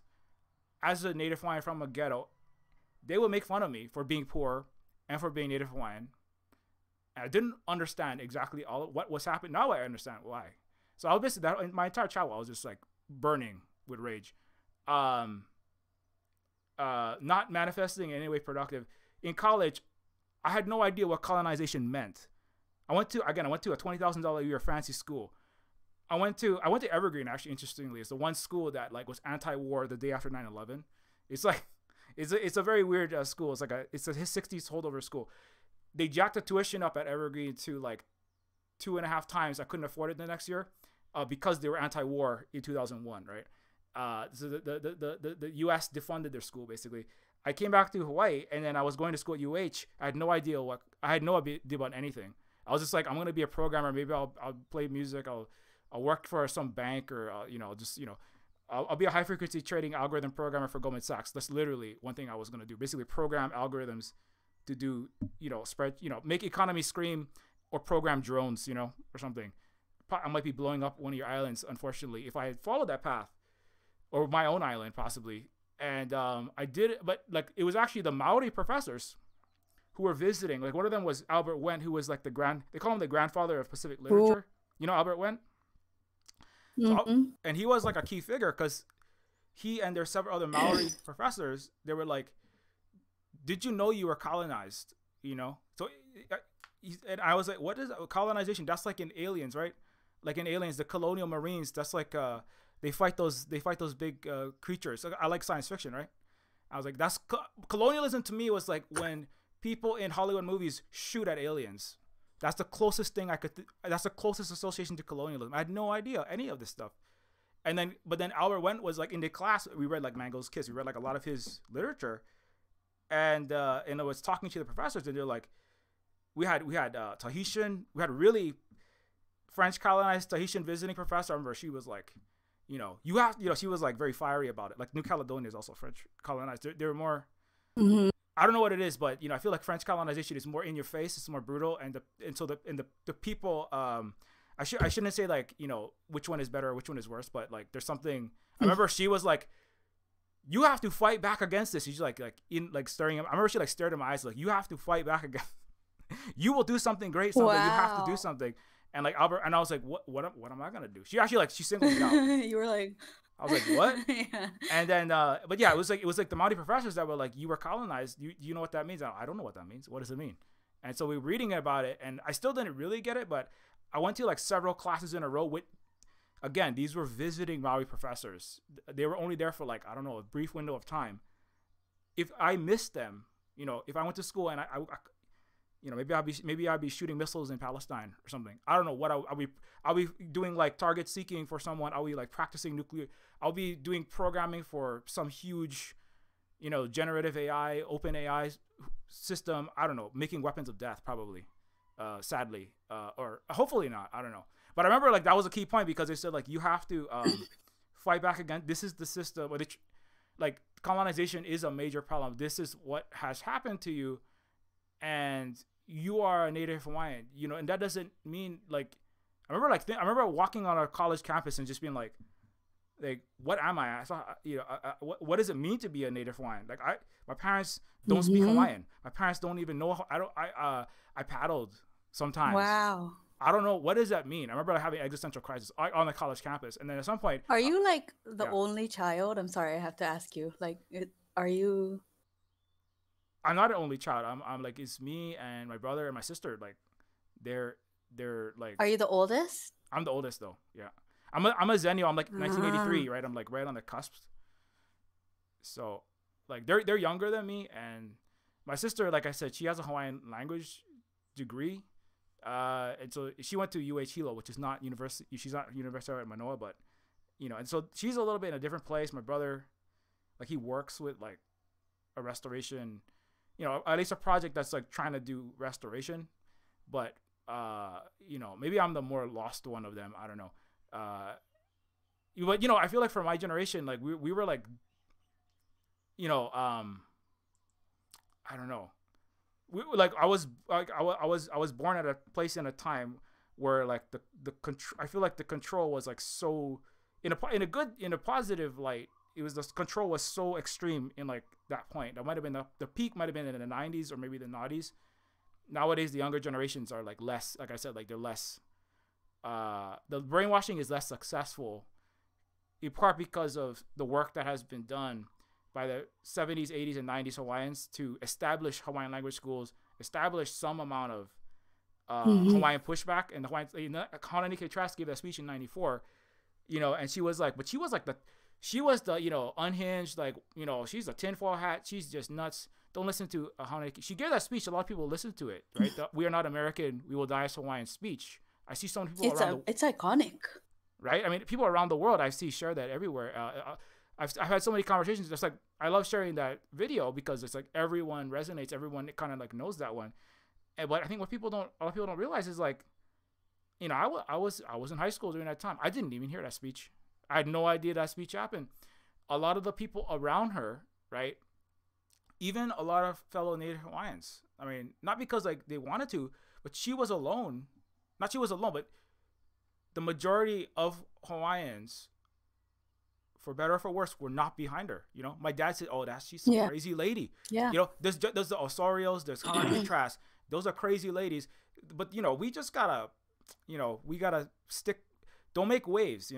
That's why she said like don't make. There's one of her other speeches is don't make nice, right? Because in Hawaii they call it, we have to have aloha spirit. We have to have a wholesome mentality. We gotta make nice. We have to just like be nice, right? And she said don't make nice. But the thing was like, that was not where most people were, and like it's like painful to even kind of say that, and like, but like now that I know what I know after that point, like after that kind of college experience, and I was like, okay, I gotta try to do something. I work for game companies, actually. I work for like big game companies, and it was like cutthroat capitalism. Like, it's just like they're firing people left and right. People working 100 hours a week. Just the most. It's like grind Silicon Valley. Culture, and I was like, this is not good, and like this is horrible. And so I was like, then I was like, I gotta try to do something, and a job opened up where I could try to like be like it was like a social services STEM teacher. I was teaching science, tech, engineering, and math to like little kids in Kalihi. That was like what I would have been doing. And I had taught a little bit of STEM before that, like science, tech, engineering, and math. I was a robotics teacher, computer science teacher. And then I was like, I started moving in that direction. I still don't know what the heck I was doing. I was kind of, I don't know. I've been like around a lot of movements and organizations, but I'm kind of weird in all the circles I've ever been in. My sister and my brother they're like a little more connected in their communities, but I'm kind of, because I'm like a tech and programming person, and that's like my specialty. Like but metamorphosizing, maybe.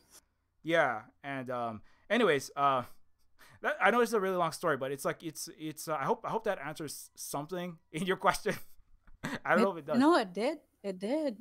I actually feel like a little bit of affinity, maybe, because I in my own community, I mean, I maybe feel like sometimes I'm like a little bit of a weirdo, and not to say a bad thing. Like, weirdos are great. Some weirdos are really great, but I've always been like that odd one out. Like my older sister and I'm like the second oldest of 5, but I grew up with the 3 oldest, and so I'm like the middle. But yeah, like my older sister and my younger sister were much more social, and I was much more like buried in my books. I was like the sciencey like one. I was like basically the only Virgo and like 2 Cancers, and like and so I'm just like that, like always been buried in my books. Like, my parents didn't want us to grow up with too much television, especially when reality TV became a thing. Like, they cut off our cable completely, and so it was either books or you play outside.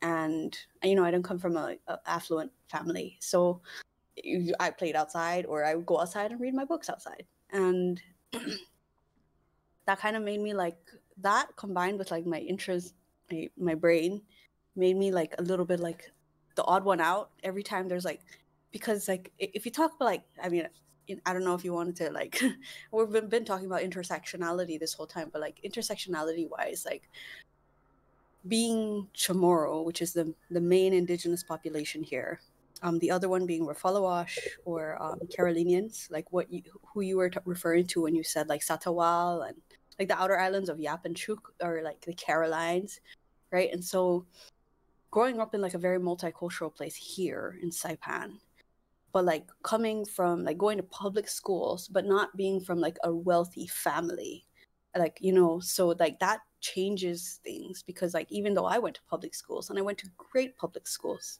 really great public schools, they were still, I still had that feeling of like being like having to be like the one on the side. And I feel like, I know I've read in a bunch of, or maybe in a book or something, that it's always the ones on the side. That's where like that's where the action happens. It's like on the edges of things, not in the middle. Because if you're in the middle, then you're like fully invested into this thing, right? Like fully brainwashed, or fully not brainwashed, like the imperialist, or I mean the anti-imperialist, like whatever groups you are. If you're on the fringes, then you get a little bit of the other group more than the people in the middle. And so the ones on the fringes, I feel like, are the ones that you always like gotta look out for, because they're the ones that are like give them enough resources or leave them alone enough, and they will come out with something that would be truly mind-blowing. And so like being on the fringes, like it usually, especially maybe a lot of neurodivergent people would be on the fringes, because they're not like the acceptable ones that are socially, like they know all the social cues and they know exactly what to do, and they shake your hands, and they're kind of like the ones that are like, I don't want to be there, I want to be here. Like, I don't really want to be here, but I'm here to show up. But I'm not here for like my fame and my glory. I'm like here for like the cause, you know.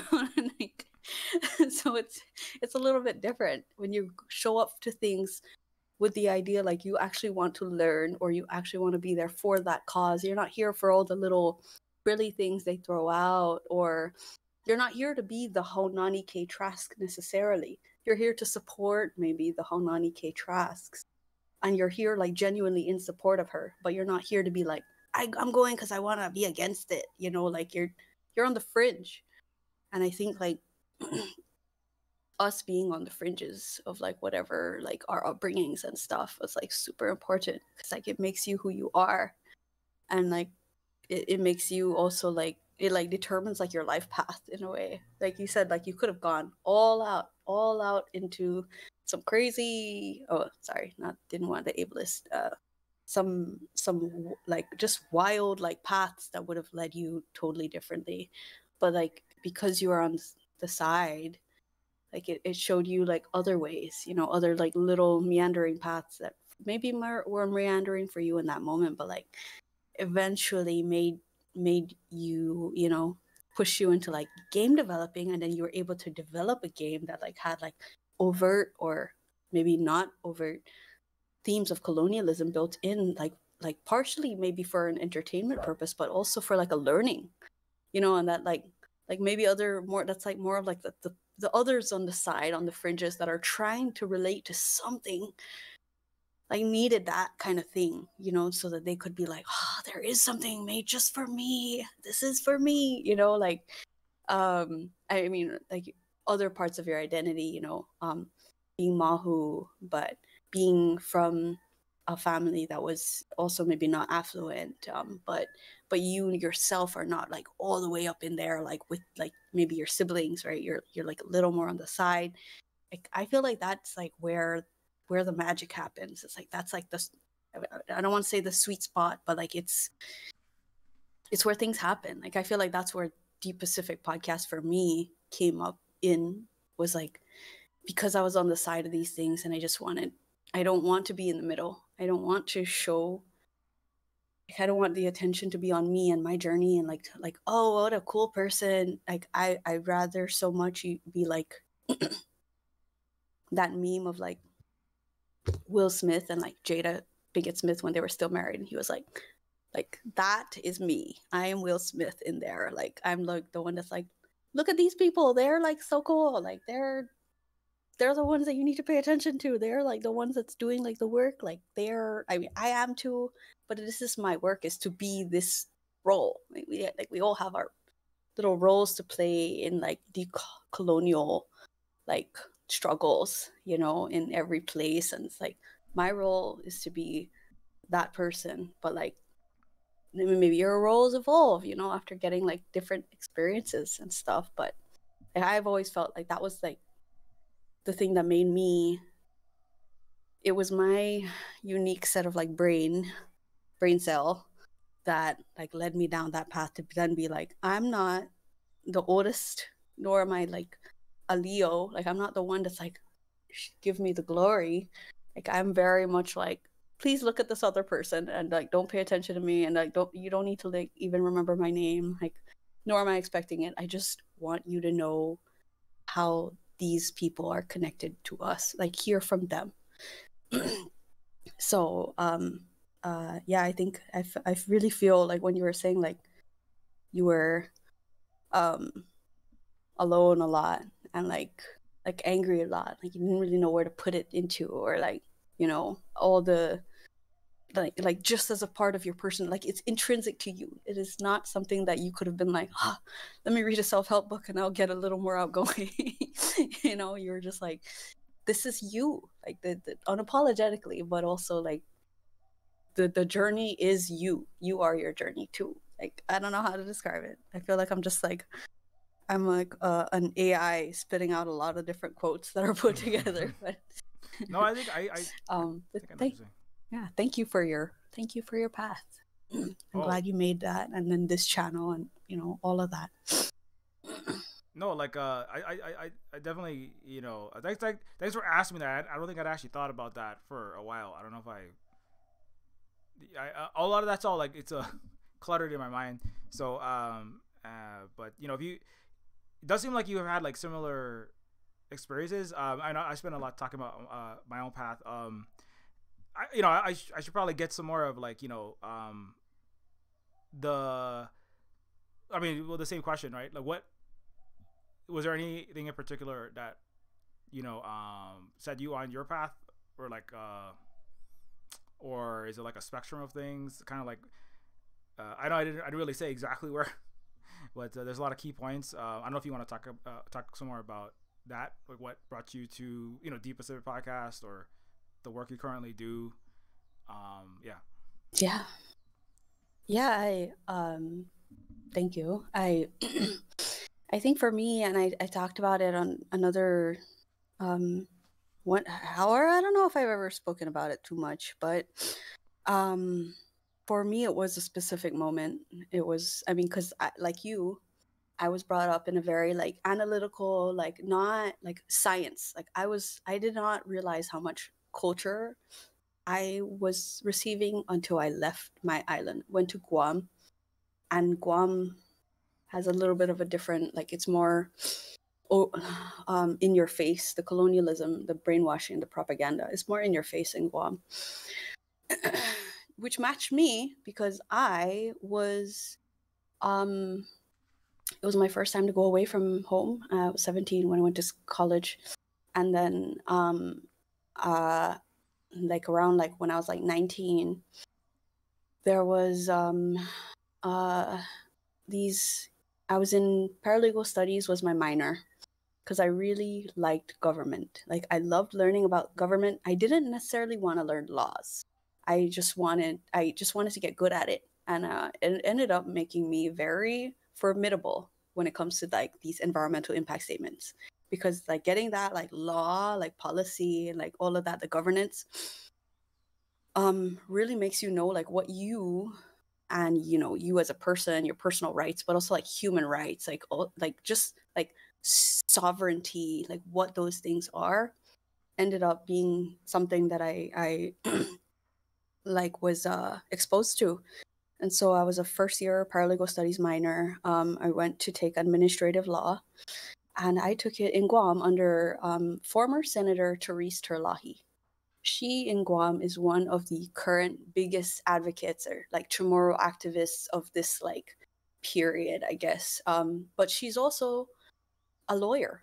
She's a lawyer, and her undergraduate was biology. And so in her class, like we connected because I was the only bio major in there. I'm a bio major, like biology is my thing. Like I am a total nerd. Like I actually do like gaming as well, like, but I'm very specific on the kinds of games I play because I don't like violence anymore. And that's why I like Pokemon. But yeah, so we were in her class, and she gave us extra credit. There was a lot of military build-up thingies that were happening, or related events that were happening. Guam, Cocos Lagoon, the military, the Coast Guard specifically, left radioactive equipment that leaked toxins into the lagoon down there in Maritzo for about 40 years before the community forced their hand to come back and clean it up. Another thing was one of their ancient villages called Paget. Paget was one of the sites for the potential marine camp base, like the Camp Blas marine base. It's a reality right now in Guam, in another ancient village site called Litekzan, right? That's where the Pretehi Litekzan community and group and advocacy group came up from, because in Pagat and Litekzan were the two proposed sites. This is in 2013. The military is supposed to, as a part of environmental impact statement, say, oh, we're going to build a base or here or here or here. Option 1, option 2, option 3.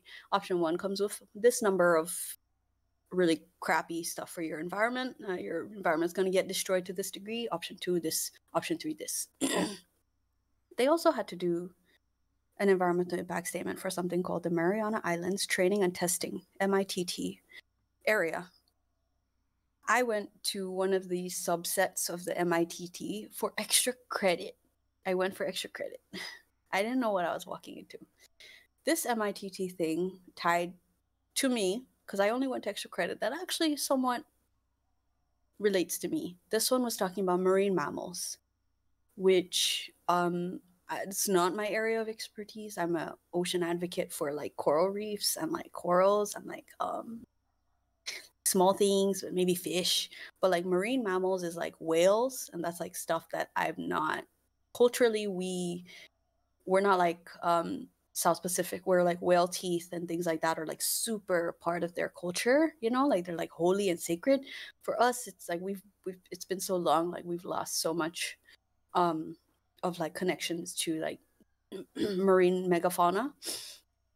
So I went to this whale like MITT environmental impact open house where a bunch of military people were standing around, and they advertised it in the paper once. They were standing around with posters saying how many whales would be killed by their activities and dolphins, and like what they do that affects dolphins adversely, which is like negatively. And so one of the things they were discussing that was a need for them, they said, was this long range sonar. There's short range sonar and long range. Long range sonar interferes with whales' ability to navigate, and with turtles actually as well.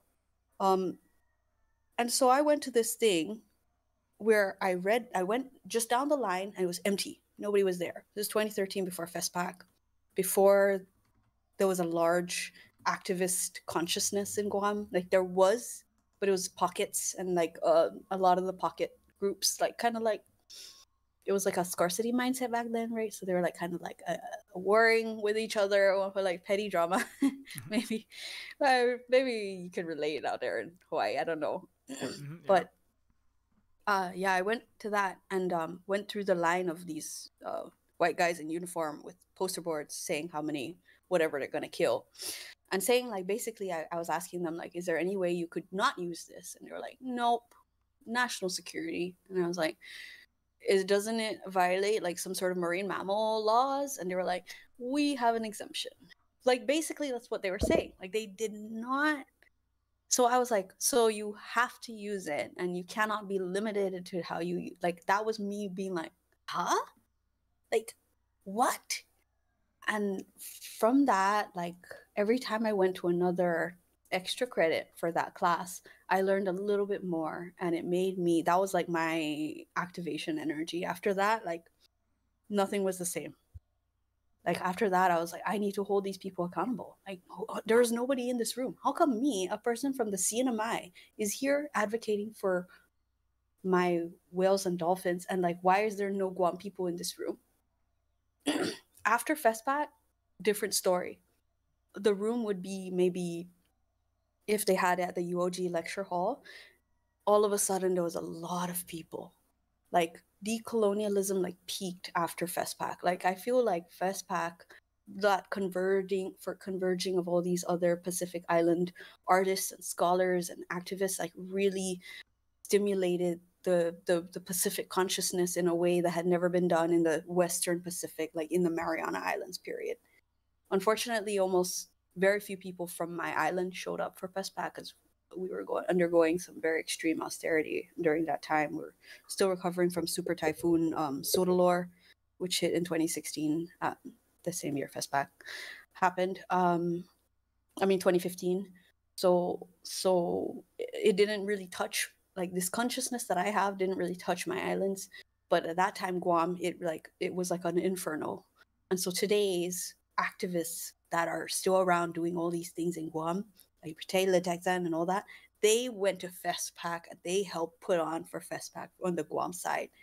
And I feel like Hawaii will kind of go through that same thing. I'm hoping and praying that Hawaii will also, like, there will be a stimulated consciousness of the Pacific and of where your place is in the Pacific once FESPAC happens and like afterwards, and like all these conversations will continue to come from this.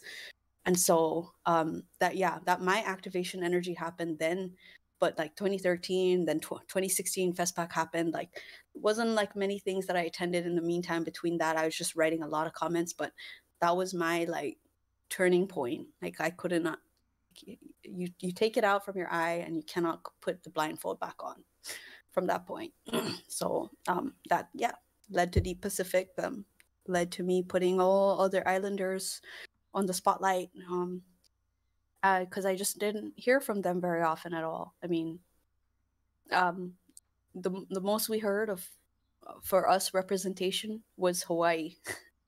That's our representation for us here, because we don't really have any like Chamorro, representation necessarily at the time, and Native Hawaiians make up a huge chunk of the U.S.'s Pacific Islander population for like all the reasons you said, like, unfortunately in the prison, unfortunately in the military, unfortunately in so many other ways, poverty rates and whatever. But like, I guess things like FESPAC show you your abundance, not just your scarcity, right? Thank you for sharing that. That's I know you're definitely doing great. You're doing great work. I've looked at the Deep Pacific podcast and your background. So, you definitely doing a lot of important work. I wish I knew a lot of. I have never directly been a part of confronting directly the U.S. In that sort of, or imperialism in that sort of way. I kind of more on a, I do a lot of art and education, and I was a teacher for a decade, like I said. So that's kind of where and obviously like I do a lot of tech related stuff. So I kind of do a little bit of all those things. And but yeah, so it's really important that we have people doing that. And I know I was like, my personal story is not, I mean, it's colored by my personal experience. It's not every Hawaiian experience. In case anybody gets the idea that like there's a hope for Hawaii, it's not. I'm definitely not saying that. I just said like it was rough. It was rough to be part of the peak of the biggest Western superpower. I call it the Star-Spangled Roman Empire. Like the peak of global imperialism, colonialism, and be born like right around its height, and like to be a teenager in the height of the unipolar moment of the U.S. So it's kind of it's my personal experience. Many other people didn't have that experience. My younger siblings and younger Hawaiians are far less conditioned, brainwashed, mentally colonized, and every day, if they don't ban TikTok soon, like France did in New Caledonia, it's over. You know what I'm saying? In Hawaii, it's like, oh, how are we gonna keep all of our imperial outposts? We don't ban the Chinese apps. That it doesn't even, it's not even all controlled by them either. It's pretty pathetic actually. So, I mean, on the longer term, I know that the empire is going to lose and fall, and so I'm not unhopeful about that, but it's just like from my personal perspective, it's kind of just like it was what it was, and it is. But if it wasn't what it was, I wouldn't be who I am, and I wouldn't have done. I spent like much of my day during the Red Hill fight to try to push. Like I was sharing as many, all the education I could on Red Hill and connecting that to the history of imperialism in the Pacific and around the world and the history of Hawaii, and and so I spent like 4 hours a day, like for 2020, 2021, basically ever since probably. I had to pull back on it a little bit because it was like it's too much digital cyber domain anti-imperial fighting. But it's like if I didn't do that, also I was like, I know a lot of the activists that were on Mauna Kea at Red Hill, Oahu Water Protectors, like all these like key people that are fighting in these different domains. I remember when nobody was following Oahu Water Protectors. It's kind of like one of those like where is everybody? And like nobody is gonna stick their neck out for this, or not many people online, because they're scared of America. They're scared of the U.S. They're gonna lose all their jobs, right? That you can't survive. Hawaii is like $2 million for the median house. So if you don't work for the military, the police, somewhere under the empire, the government, the hotel, which is all U.S. backed, colonial hotels, or the military, you can't live in Hawaii, or you could be homeless, on the street, and then you can get rounded up. So it's kind of like somebody has to bring this to attention. So I mean, I'm not saying that I single-handedly got the U.S. military to defuel its Death Star, but like the Water Protectors and several other people did have a lot more visibility and following after I spent like all day long like putting the U.S. on blast. The Empire Files and like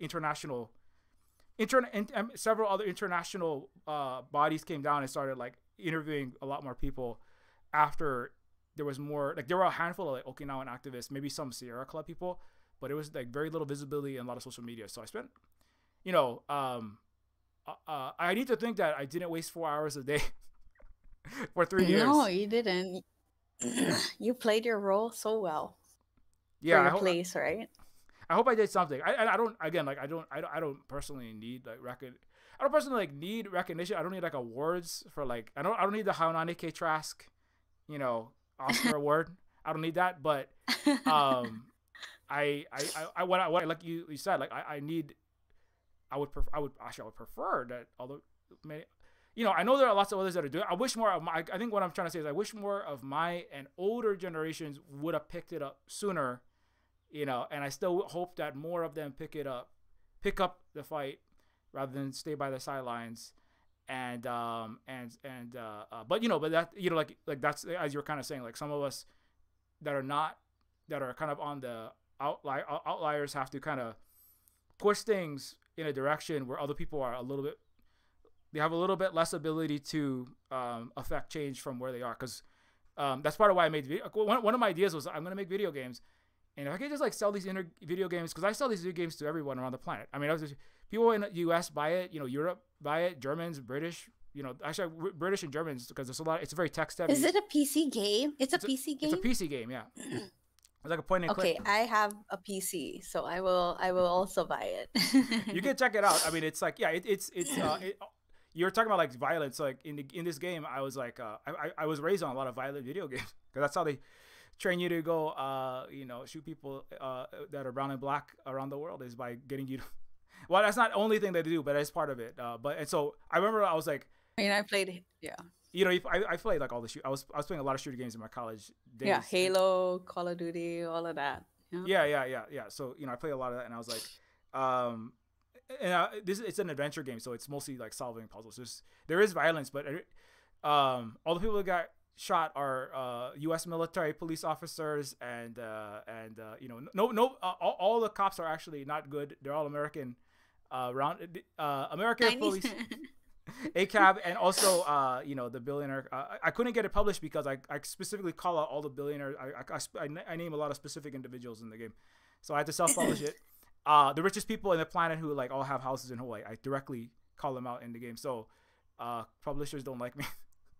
But it's like, you know, it's kind of like I didn't want it to be less violent, because I wanted it not less violent. I was like, I wanted to kind of like people to think while you're playing through it, and it's not just like running around shooting everything, and then, you know, it's not conducive to exploring the topics I want to explore. Every death means something, you know, and so it's like but you know, like and so like so question. Yeah, go ahead. Yeah. Is it like a Devil May Cry type, where like you have like a set of like a path you could follow, maybe like 2 or 3 outcomes, and then you pick that one, and then it continues? Or is it like more like Halo, where you finish the mission and then it unlocks the next stage? Yeah, it's what is it like? It's not too divergent in paths. It's like it's more like it's not even 3D, so it's very like old school. It's like the 90s style. That's game. cool. Because I don't have I did all the art, the programming, and everything myself, the writing. So wow, I mean, that's amazing. That is 90s style is cool. Like, I mean, I'm bringing up like Devil May Cry from like, I'm specific to like the PS2 version. Oh, the PS. Because that's like, yeah, that's the only ones like I actually, when I still played games, like it was, yeah, like a lot of like older consoles and stuff. I basically stopped once Halo Reach came out, but that was like, I was a very big gamer in the first few years of college. That was my social life. yeah. No, I that's the same here. And then yeah, but it's like like a linear game. It's okay. I don't know what it's like. What is it like? It's what is the reference point? But it's like a puzzle game. Pokemon? Is it like Pokemon? I mean, there's not a lot of fighting. It's basically like you're like solving puzzles. It's like it's a PC game, so you're like clicking on things, and you're like talking to a lot of characters, and you're like investigating, and you're trying to like it's a lot of it is dialogue. It's like Oh, like Zelda. yeah, maybe like Zelda. Like some of those role playing games from the '90s is a little bit yeah, and it's very like it's very story and character heavy. So it's a lot of it's like you're talking to you're like trying to help people are like standing in line to try to get their benefits, and there's a it's very comedy. So there's robots, right? So there's like a Terminator, but because the Terminators are like these death machines, but he's like an ex-war, he's like an anti-war Terminator, and he's wearing like a piece. He's like what is it good for, man? And he's all he's like trying to stop people from signing up for the military. Because he got sent off to put down some uprising for the empire, and now he's lost his leg, so he has like a plastic mannequin leg. But he's like a cipher for like Hawaiian and other Vietnam veterans who came back and were like, we got to stop this war machine. We got to stop it. So it's kind of like it's like a lot of that kind of but it's a lot of it's like based upon like your interactions with the characters, and then you got to kind of get through the game. So it's not so much like fighting, or like there's not as much of like getting levels or different weapons or abilities. Is mostly just like solving puzzles. So it's pretty it's yeah, there is violence, but it's like each act of violence like means something. Like you're like a government official who ends up you have to choose, like, are you gonna keep your job, or are you gonna like be part of the taking of this marginalized child as part of CPS, right? So it's kind of like I bring that into it because like that's something that happens. Native Hawaiians are the most children get taken, and then this police violence happens, and then you have to kind of like choose: are you gonna be part of that? Or are you gonna try to do something? Can you do something as somebody who works for the government? And so it's kind of like it's a very like I don't know, cerebral, intellectual that sort of game. But it's not so as what's Neo Feud. Yeah, it's called NEOFEU, like neo-feudalism, like feudal. Yeah. Okay. And are you working on anything else like similar, or not? You're still on this baby. Oh no. So I finished Neo Feud. It's been out for like a while. I'm trying to finish the sequel, and the Neo Feud 2. Okay. And that one is just, it's gonna be like it's like that, but it's bigger. It's like it involves like it's more like Star Wars. It's like Star Wars level of space universe, and it deals a lot with the colonialism and colonial resistance. So it's like Star Wars if it like said, because Star Wars is often referred to as like anti-imperial, from the Vietnamese resistance. It's George Lucas has said that, but Neo 2 is like, for real though, like this is I want it to be like I'm gonna completely rip all of Western civilization and what it calls itself in this game. The whole thing is like you basically have to completely defeat, and there is like revolution in like space America, and there's no capitalism or colonialism by the end of this game is where I want it to go. Biba. Yeah, it's like complete it's like the US already don't like me. I'm just gonna go 100%. It's a total reimagining. Yeah, and like there's like indigenous, a part of it is like, talking about Hawaii, like the successful Hawaiian kingdom country, and it's kind of like there's a successful like indigenous very very advanced indigenous people that have like they have free energy, there's no worry, they have like pristine land, but they also have like starships and like stargates and stuff, and like they have their native language and they have their culture, and they incorporate all kind of other peoples. It's like a galactic Silk Road basically. It's kind of like and so then and you're kind of like the main character is like a lost homeless person inside the empire, and like discovers there's like alternative ways by like learning from these other people. But at the same time, like your empire is trying to crush them, and then they don't want to fight, but they also have to resist, right, the empire.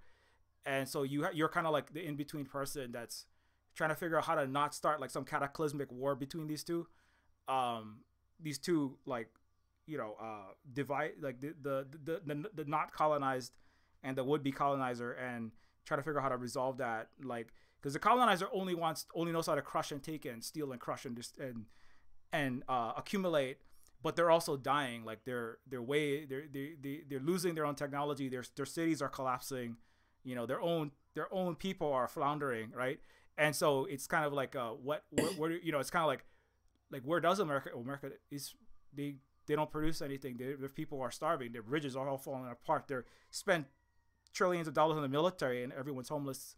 You know, they're running out of steam, but at the same time, like they don't know where to go except to try to fight more, right? And so it's kind of like a game that like asks like, how do you not, and you know, and there's people they're like, well, they're very dangerous now because like the only thing they have left is maybe nuclear weapons, right? So it's like, how do you like, what can you do, and like how can an empire like that like learn, what do they have to unlearn internally, each individual, and like as a system to not end everything, you know, or to not perpetuate. It's like Yeah. like a dystopia, but like a dystopia that is woke in a way, but like maybe not like in your face that are like I don't know, I don't use the word woke in like a derogatory way, but like a dystopia that's actually informed by colonial like practices and knows about it, but then like doesn't lead you towards that, or like people talk about like, for example, like Dune, right? How that is supposed to be a white savior story. It's supposed to, the whole point of it, right? Or like whatever, supposedly, I don't know, is that it is a white savior story. So it goes to the end as a white savior story. But the thing is like sometimes these things don't like actually do the work of critically like critiquing it during the story. And so like you think like in a way that this is celebrating it if you didn't know better. So for me, like that's the thing, is like I love dystopias. It's like one of my favorite things to watch is like a good dystopia that make you think about like alternate worlds. But like so many of them just like dive fully into the imperialism, dive fully into the, you know, like I guess Dune could be something, well it's more sci-fi, but you know, like and they don't give enough time to the consequences of it, that it for me is like it's too much embrasure of these values that I just don't hold. And it makes it very hard for me to like follow on or like want to stay with the story or like really like praise it or anything like that, because it's like, you know, it's not my jam. It's just not my jam anymore. Like it's hard to do it, to like it when you don't like that kind of themed stuff anymore. But you're saying that the ones like your like, because it's you that's like at the like as the creative director of this, is that you made sure to build that into the programming so that it would then like are you doing it so that then it's like a learning, like a critical thought exercise in a way, or is it like one of those like where it's kind of like where it just follows that theme all the way through, and like there's, would the nuclear people, the people who love nuclear weapons, like it? Maybe is like the best way to, I guess, to say, because there's a certain kind of person. Certain kind of person, I feel. Yeah. That's a good question. Would the people who like nuclear weapons like it? I don't think they would. Speaking of that, I'll gotta answer your question first. But I just had that. I was thinking of the Fallout TV show. That's why. I don't know if you heard of that one. It's like that the post-apocalyptic. It's a dystopian post-apocalyptic TV show on Amazon Prime. Just came out recently. But anyway, so but yeah, to answer your question about that, it is a. If you mean, is it gonna upset like people that are, I don't know, total imperialists? Yeah, if you're an imperialist, committed to it. Yeah, it will. It's like Needlefield 1. I feel like it should piss off some people, and I don't think some people have accused me of being too ham-fisted and too in your on the nose, in your face, and so man. So the second one is like yeah, it's gonna be, the fist is gonna be up your nose, in your brain, and smash your brain out the back of your head. So it's no, it's like 100% design. I'm basically like judging like how can I get people in for long enough, and then I'm gonna basically like not hold back at all. No, it's 100% like you're saying, Dune. I mean, my partner Holly is in the chat. We both watched it, and we were like, yeah, a lot of people like that movie that are definitely committed to the empire. You know, it's a lot of like white nationalists, fascists, like celebrate that, and it's disturbing. Oh, yeah. And so it's like you know, like, but you yeah, none of people talk about, well, you don't get it because Frank Herbert or the director, they meant this and this and that. And it's like, but why are so many people celebrating it that are coming from a very deeply, you know, they are like the bad people in this show that you say is criticizing that. And so that's certainly a part of it. Like, I'm like, that's a lot of stuff I make. I'm like, I mean, you know, most science fiction and dystopia. I mean, Neophyte is also, it's a dystopian. Like cyberpunk is like dystopian science fiction, so that's definitely what it is. It's a bleak future. So, but a lot of people who have written that, it is like you know, cis white straight privileged guys, mostly doing that. Like Frank Herbert himself, a lot of the sci-fi writers and the directors. I mean, George Lucas. I mean, he made some very good movies, but I think it lacks a lot of the punch that it needs because of who he is. You know, and so yeah. James Cameron, I mean, he made a movie about, you know, speaking of oceans and indigenous people and preserving he made, you know, Avatar: Way of Water. And, you know, I haven't even watched it in part because I'm like, stuff that he's even just said about, Native people. I'm like, I think it's time. We do need more stories and science fiction and all kind of other genres from that perspective. And so anyway, like, to answer your question, yeah, it's the game Neophyte. Well, both of them, and sort of definitely Neophyte 2 is like, there is like direct, like, revolutionary activity that is undoing empire. It's like, it directly criticizes, like, it's in the future, but it's like, the West is the absolute failure. Its systems, its economic systems, its colonial systems are catastrophic. Like, it's basically like, I want to burn as much, and it's not just modern, the U.S. and the 20th century colonialism. I go through the entirety of the European history, all the way back to the Greeks, and it's like, the indigenous people, in the future, they know these. They're called Eutropians now. They call them the unhealed descendants of the Greco-Roman trauma, because like, they've been basically catastrophically bad the entire time, all the way back to when they killed the anti-imperial Palestinian Jesus, up until in the 20th century, when they killed the still anti-imperial Palestinians who were just asking for their human rights to be respected, and then they go to space and then they destroy like half the galaxy. And still doing the same thing, mismanaging all the resources for a tiny minority of people of a particular color and a particular gender, to the detriment and the destruction of environment and all living things.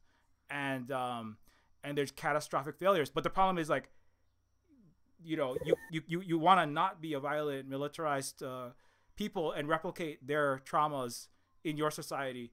But if you don't have some kind of military defense or some kind of defense, they will come and take from you, right? So it's kind of that's like the discussion is not really, is imperialism and like white supremacist capitalist colonialist systems bad? It's like, what do we do with the fundamentally, like, again, like, deeply sick, what some people call, soul loss is like a term that's used to describe the societies that have lost who have dehumanized themselves in order to dehumanize other peoples and the environment around them. So it's like, how do you heal all of that damage for like 800 million people, and all of the vassals and the one might say like the satellite tumors that they have installed across the planet or across the galaxy? Like, how do you unravel that in a way that doesn't result in everyone's annihilation, or your own subjugation? Like, if you say, hey, let's just be peaceful, right? There's a very big country that's saying, like, please stop. There are multiple very large, powerful countries saying, please stop being militaristic and aggressive around us. And the only response is, no, you're doing it. And in fact, I'm going to put more bases around you, right? That's part of why we have bases in the Pacific, in order to maintain hegemony against against alternate, they're not necessarily perfect, but against leaders of alternate economic and political forces, right? They have bases to surround. There's one country in particular to surround. Speaking of Taiwan, that's where they're putting all the. I was talking to our Okinawan friend. It's like they're putting bases there so they can shoot missiles at this one particular country, and so and so it's like, what do we? How anyway? So, but yeah, I know this is going all over the place. So those are the kind of questions that I'm trying to deal with in the second Neophyte 2. And so it takes as a presupposition that the United States, its imperialist system, are just like catastrophic failures from the get-go. And the question is, like, what do we do from there? Should we do more, like, just try to educate everybody out of this? Do we just like legally sue them into submission, or do we do that plus suit? Do we organize? Do we have like, you know, mass uprisings in the street, peaceful or violent? How much and when? Do we have direct armed struggle militarily? Is that how much, you know? And everyone is kind of like doing their own thing in this game. Like there's people, you go to a proxy war area and you're like part of that, and you're like, they like ask you, we need you to go, and we need you to basically like assist in the Vietnamese Revolution. We need to assist in a decolonial uprising there physically. And then it's like, but that is not sufficient because the empire is still coming. So and many people die in that, and you are like, you're like, at least I didn't fight for the empire this time, right? So it's kind of like, as a Native Hawaiian, right? At least I wasn't like going to Vietnam or going to Iraq and killing them. At least I was like at least you got it's like getting to be on the other side of that, and like getting to be part of you know, obviously you can't fight the revolution for them, but you know, like in Dune, it's like white saviors go and liberate Palestine named for them. Paul and Jessica, literally named Paul and Jessica. Paul like, and Jessica, you're joking right now. Yeah, go to Asia and you know, decolonize for them. That's actually historically not how that happened. So it's definitely like, I was thinking about Dune. I remember, and I was like, this is nonsense. Like this is such nonsense. Like the people of that place have to fight that struggle. They have to lead that struggle. You can support them from outside, but anyways. And so man, there's so many words that I've just said. I mean, that's what allyship is to support. But yeah, you should not be taking the reins. You should not be making the national moves. You should not be, you know, whatever kind of icon you think like that's the whole point. Is that the joke is that you don't do this for your personal fame and glory, and like the whole thing of Dune is like he's doing it for his own personal fame and glory, and like struggling against the idea of like, oh, I don't want to kill these people, but if I go to the south then I'm gonna become a murderer. And it's like, oh, but okay, you convinced me, I'm gonna go to the south. Like, I don't know, it's so like, it's like this, you know, there's like the meme of the Madagascar penguins of like they're separating their soul from their body a little bit like that. That's me while I'm watching Dune. I'm just like, oh my god, people, this will go over so many people's heads.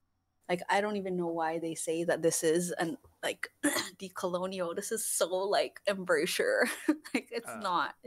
But I may actually have to be heading out somewhat soon. I really appreciate you giving me time on your platform, and like I just like, I think like you're so cool, and like people that I don't know, I'm like one of those people that like, I like connecting actually virtually because it connects me to people that I don't get to talk to in like my daily, and I like having these kinds of conversations. Like, I don't need to be in any sort of state of weird whatever to be having like these rants and conversations, and I can rant all day about any number of these topics. But yeah, I really appreciate it. And you and Holly, thank you so much. Is there any other things that you wanted to talk about before I headed out at all? Well, before I forget, I just want to say thank you so much for coming on.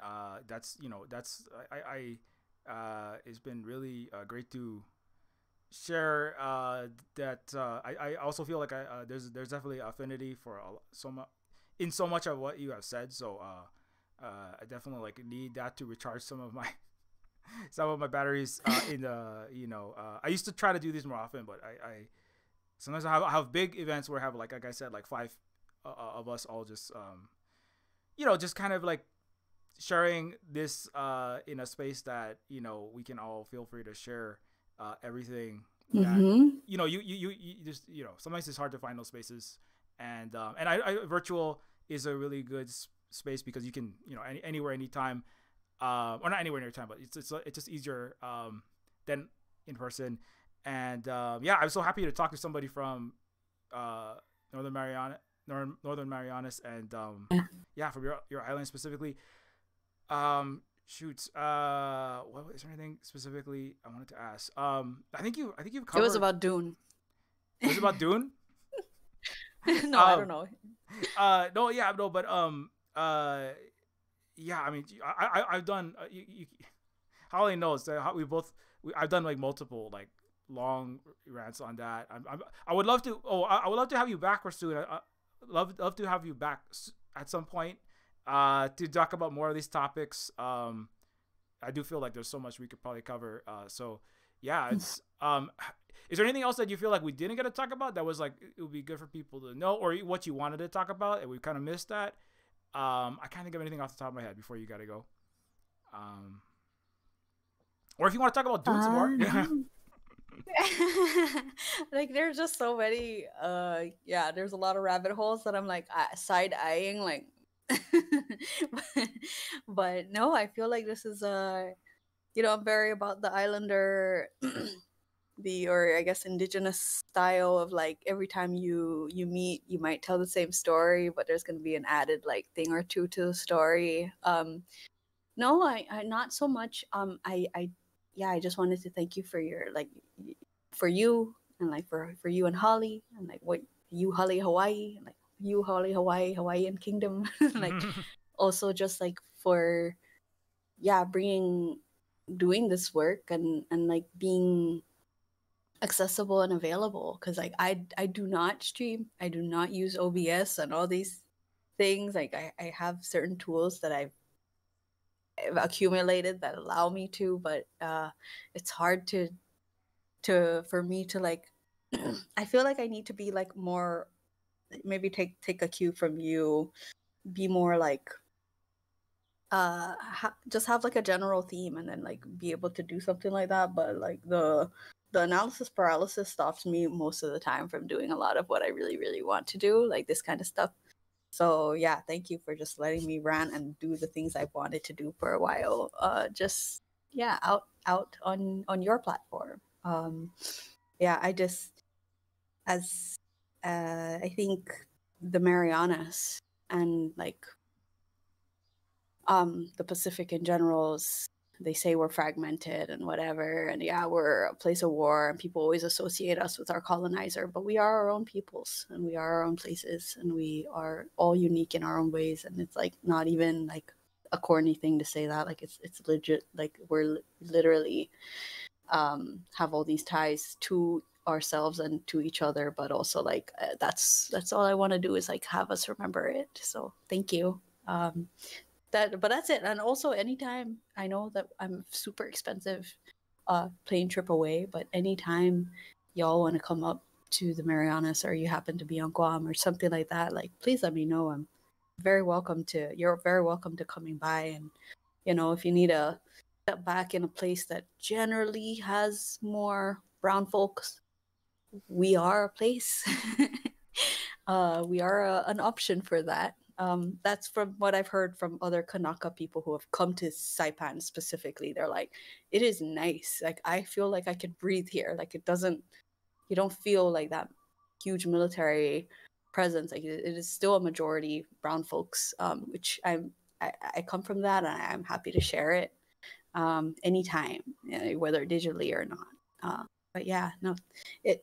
I just want to make sure that like our ranting, like even though you say it kind of went everywhere, I feel like it had like a good thread that you could follow through, and yeah, that you got something out of this conversation. Yeah, no, yeah, definitely got a lot. Got more than I could ask for, and definitely got a lot of education for everybody who is watching this. I'm gonna be sure to share this to the YouTube channel and whatever the spaces that I'm in. Help us. We had like a whole lot of people in this. It's live, so there's like 30 to 40 something people suddenly were in there. So I mean, I guess a lot of hopefully that's resonating. I see that we have many people from around the world who watch this particular one. We have people from Guatemala to Spain to African diaspora, Jamaica. So it's a very international space. So please share this with everybody that you can, and hope everybody should definitely check out OceanLani or Lani for Pacifica, and all of your work. Are you still doing the Deep Pacific podcast? Uh, I I still keep it up. Like it is still maintained on all the platforms it was from the beginning. I just no longer maintain the collective itself, like the group that fed the Deep Pacific podcast is kind of defunct at the moment. Because we, I was just like you, I was kind of just doing it with my like free time during the pandemic, but also like it was just a out of the heart, like it was a project of love. And so I will continue to maintain it, but yeah, I don't do it anymore. I have uh, like I said, the analysis paralysis part, like it's hard for me to restart another creative project. I'm starting to try to write more, but I'm always open to appearing on other people's things to talk about other movements, but also on more like trying to like sit back. This is me like metamorphosizing, like sitting back and like hearing others more. So like this is that year, I guess. Mm-hmm. So yeah, they can check it out. Definitely, the Deep Pacific podcast is still out on all the Spotify, Apple, all the channels. It has its own website, but yeah, like if you ever want to hear from other Pacific Islanders, the Deep Pacific podcast is a great start, and it's evergreen. All the topics are, other than the cancel RIMPAC, which is still relevant, still happening, still very relevant. But that was cancel RIMPAC for 2020, but it's still happening, still relevant. Yeah, so yeah. Yeah, no, I just that was one thing I was like, oh yeah, RIMPAC is happening, like that's happening in Hawaii, like very soon. I mean, maybe at some point, I don't know, you could come. Maybe I'll see if I can get as many people, possibly you if you can, sometime to talk about RIMPAC. Maybe next month, sometime, possibly. We don't have to only talk about RIMPAC, like other stuff. We can choose some of the rabbit holes to jump down. Yeah. Okay. Well, thank you again, Yeah. you and Holly, for your time. And I will hop off, but I hope that you and your audience get to have a nice conversation afterwards. But yeah, and also just have a nice, rest of your day. Yeah. Have a nice rest of your day. I know you're earlier than us, and yeah, thanks so much. Finally, again, mahalo nui loa for coming on. Thank you very much. Yeah. Okay. Okay, Bye. And bye, bye. Holly. Bye. Okay. Okay, I'm gonna pause it right there because I might okay, so I can cut the stream off. But thanks everybody for watching. Don't forget everything we do here is supported by the games like Neofood that we talked about. Neofood 2 is not done yet, but soon. And direct support through Ko-Fi and Patreon, and subscribe or follow on Twitch or YouTube if you're watching it there. Like and subscribe there. And yeah, mahalo to everybody, and thanks again to OceanLani for coming on.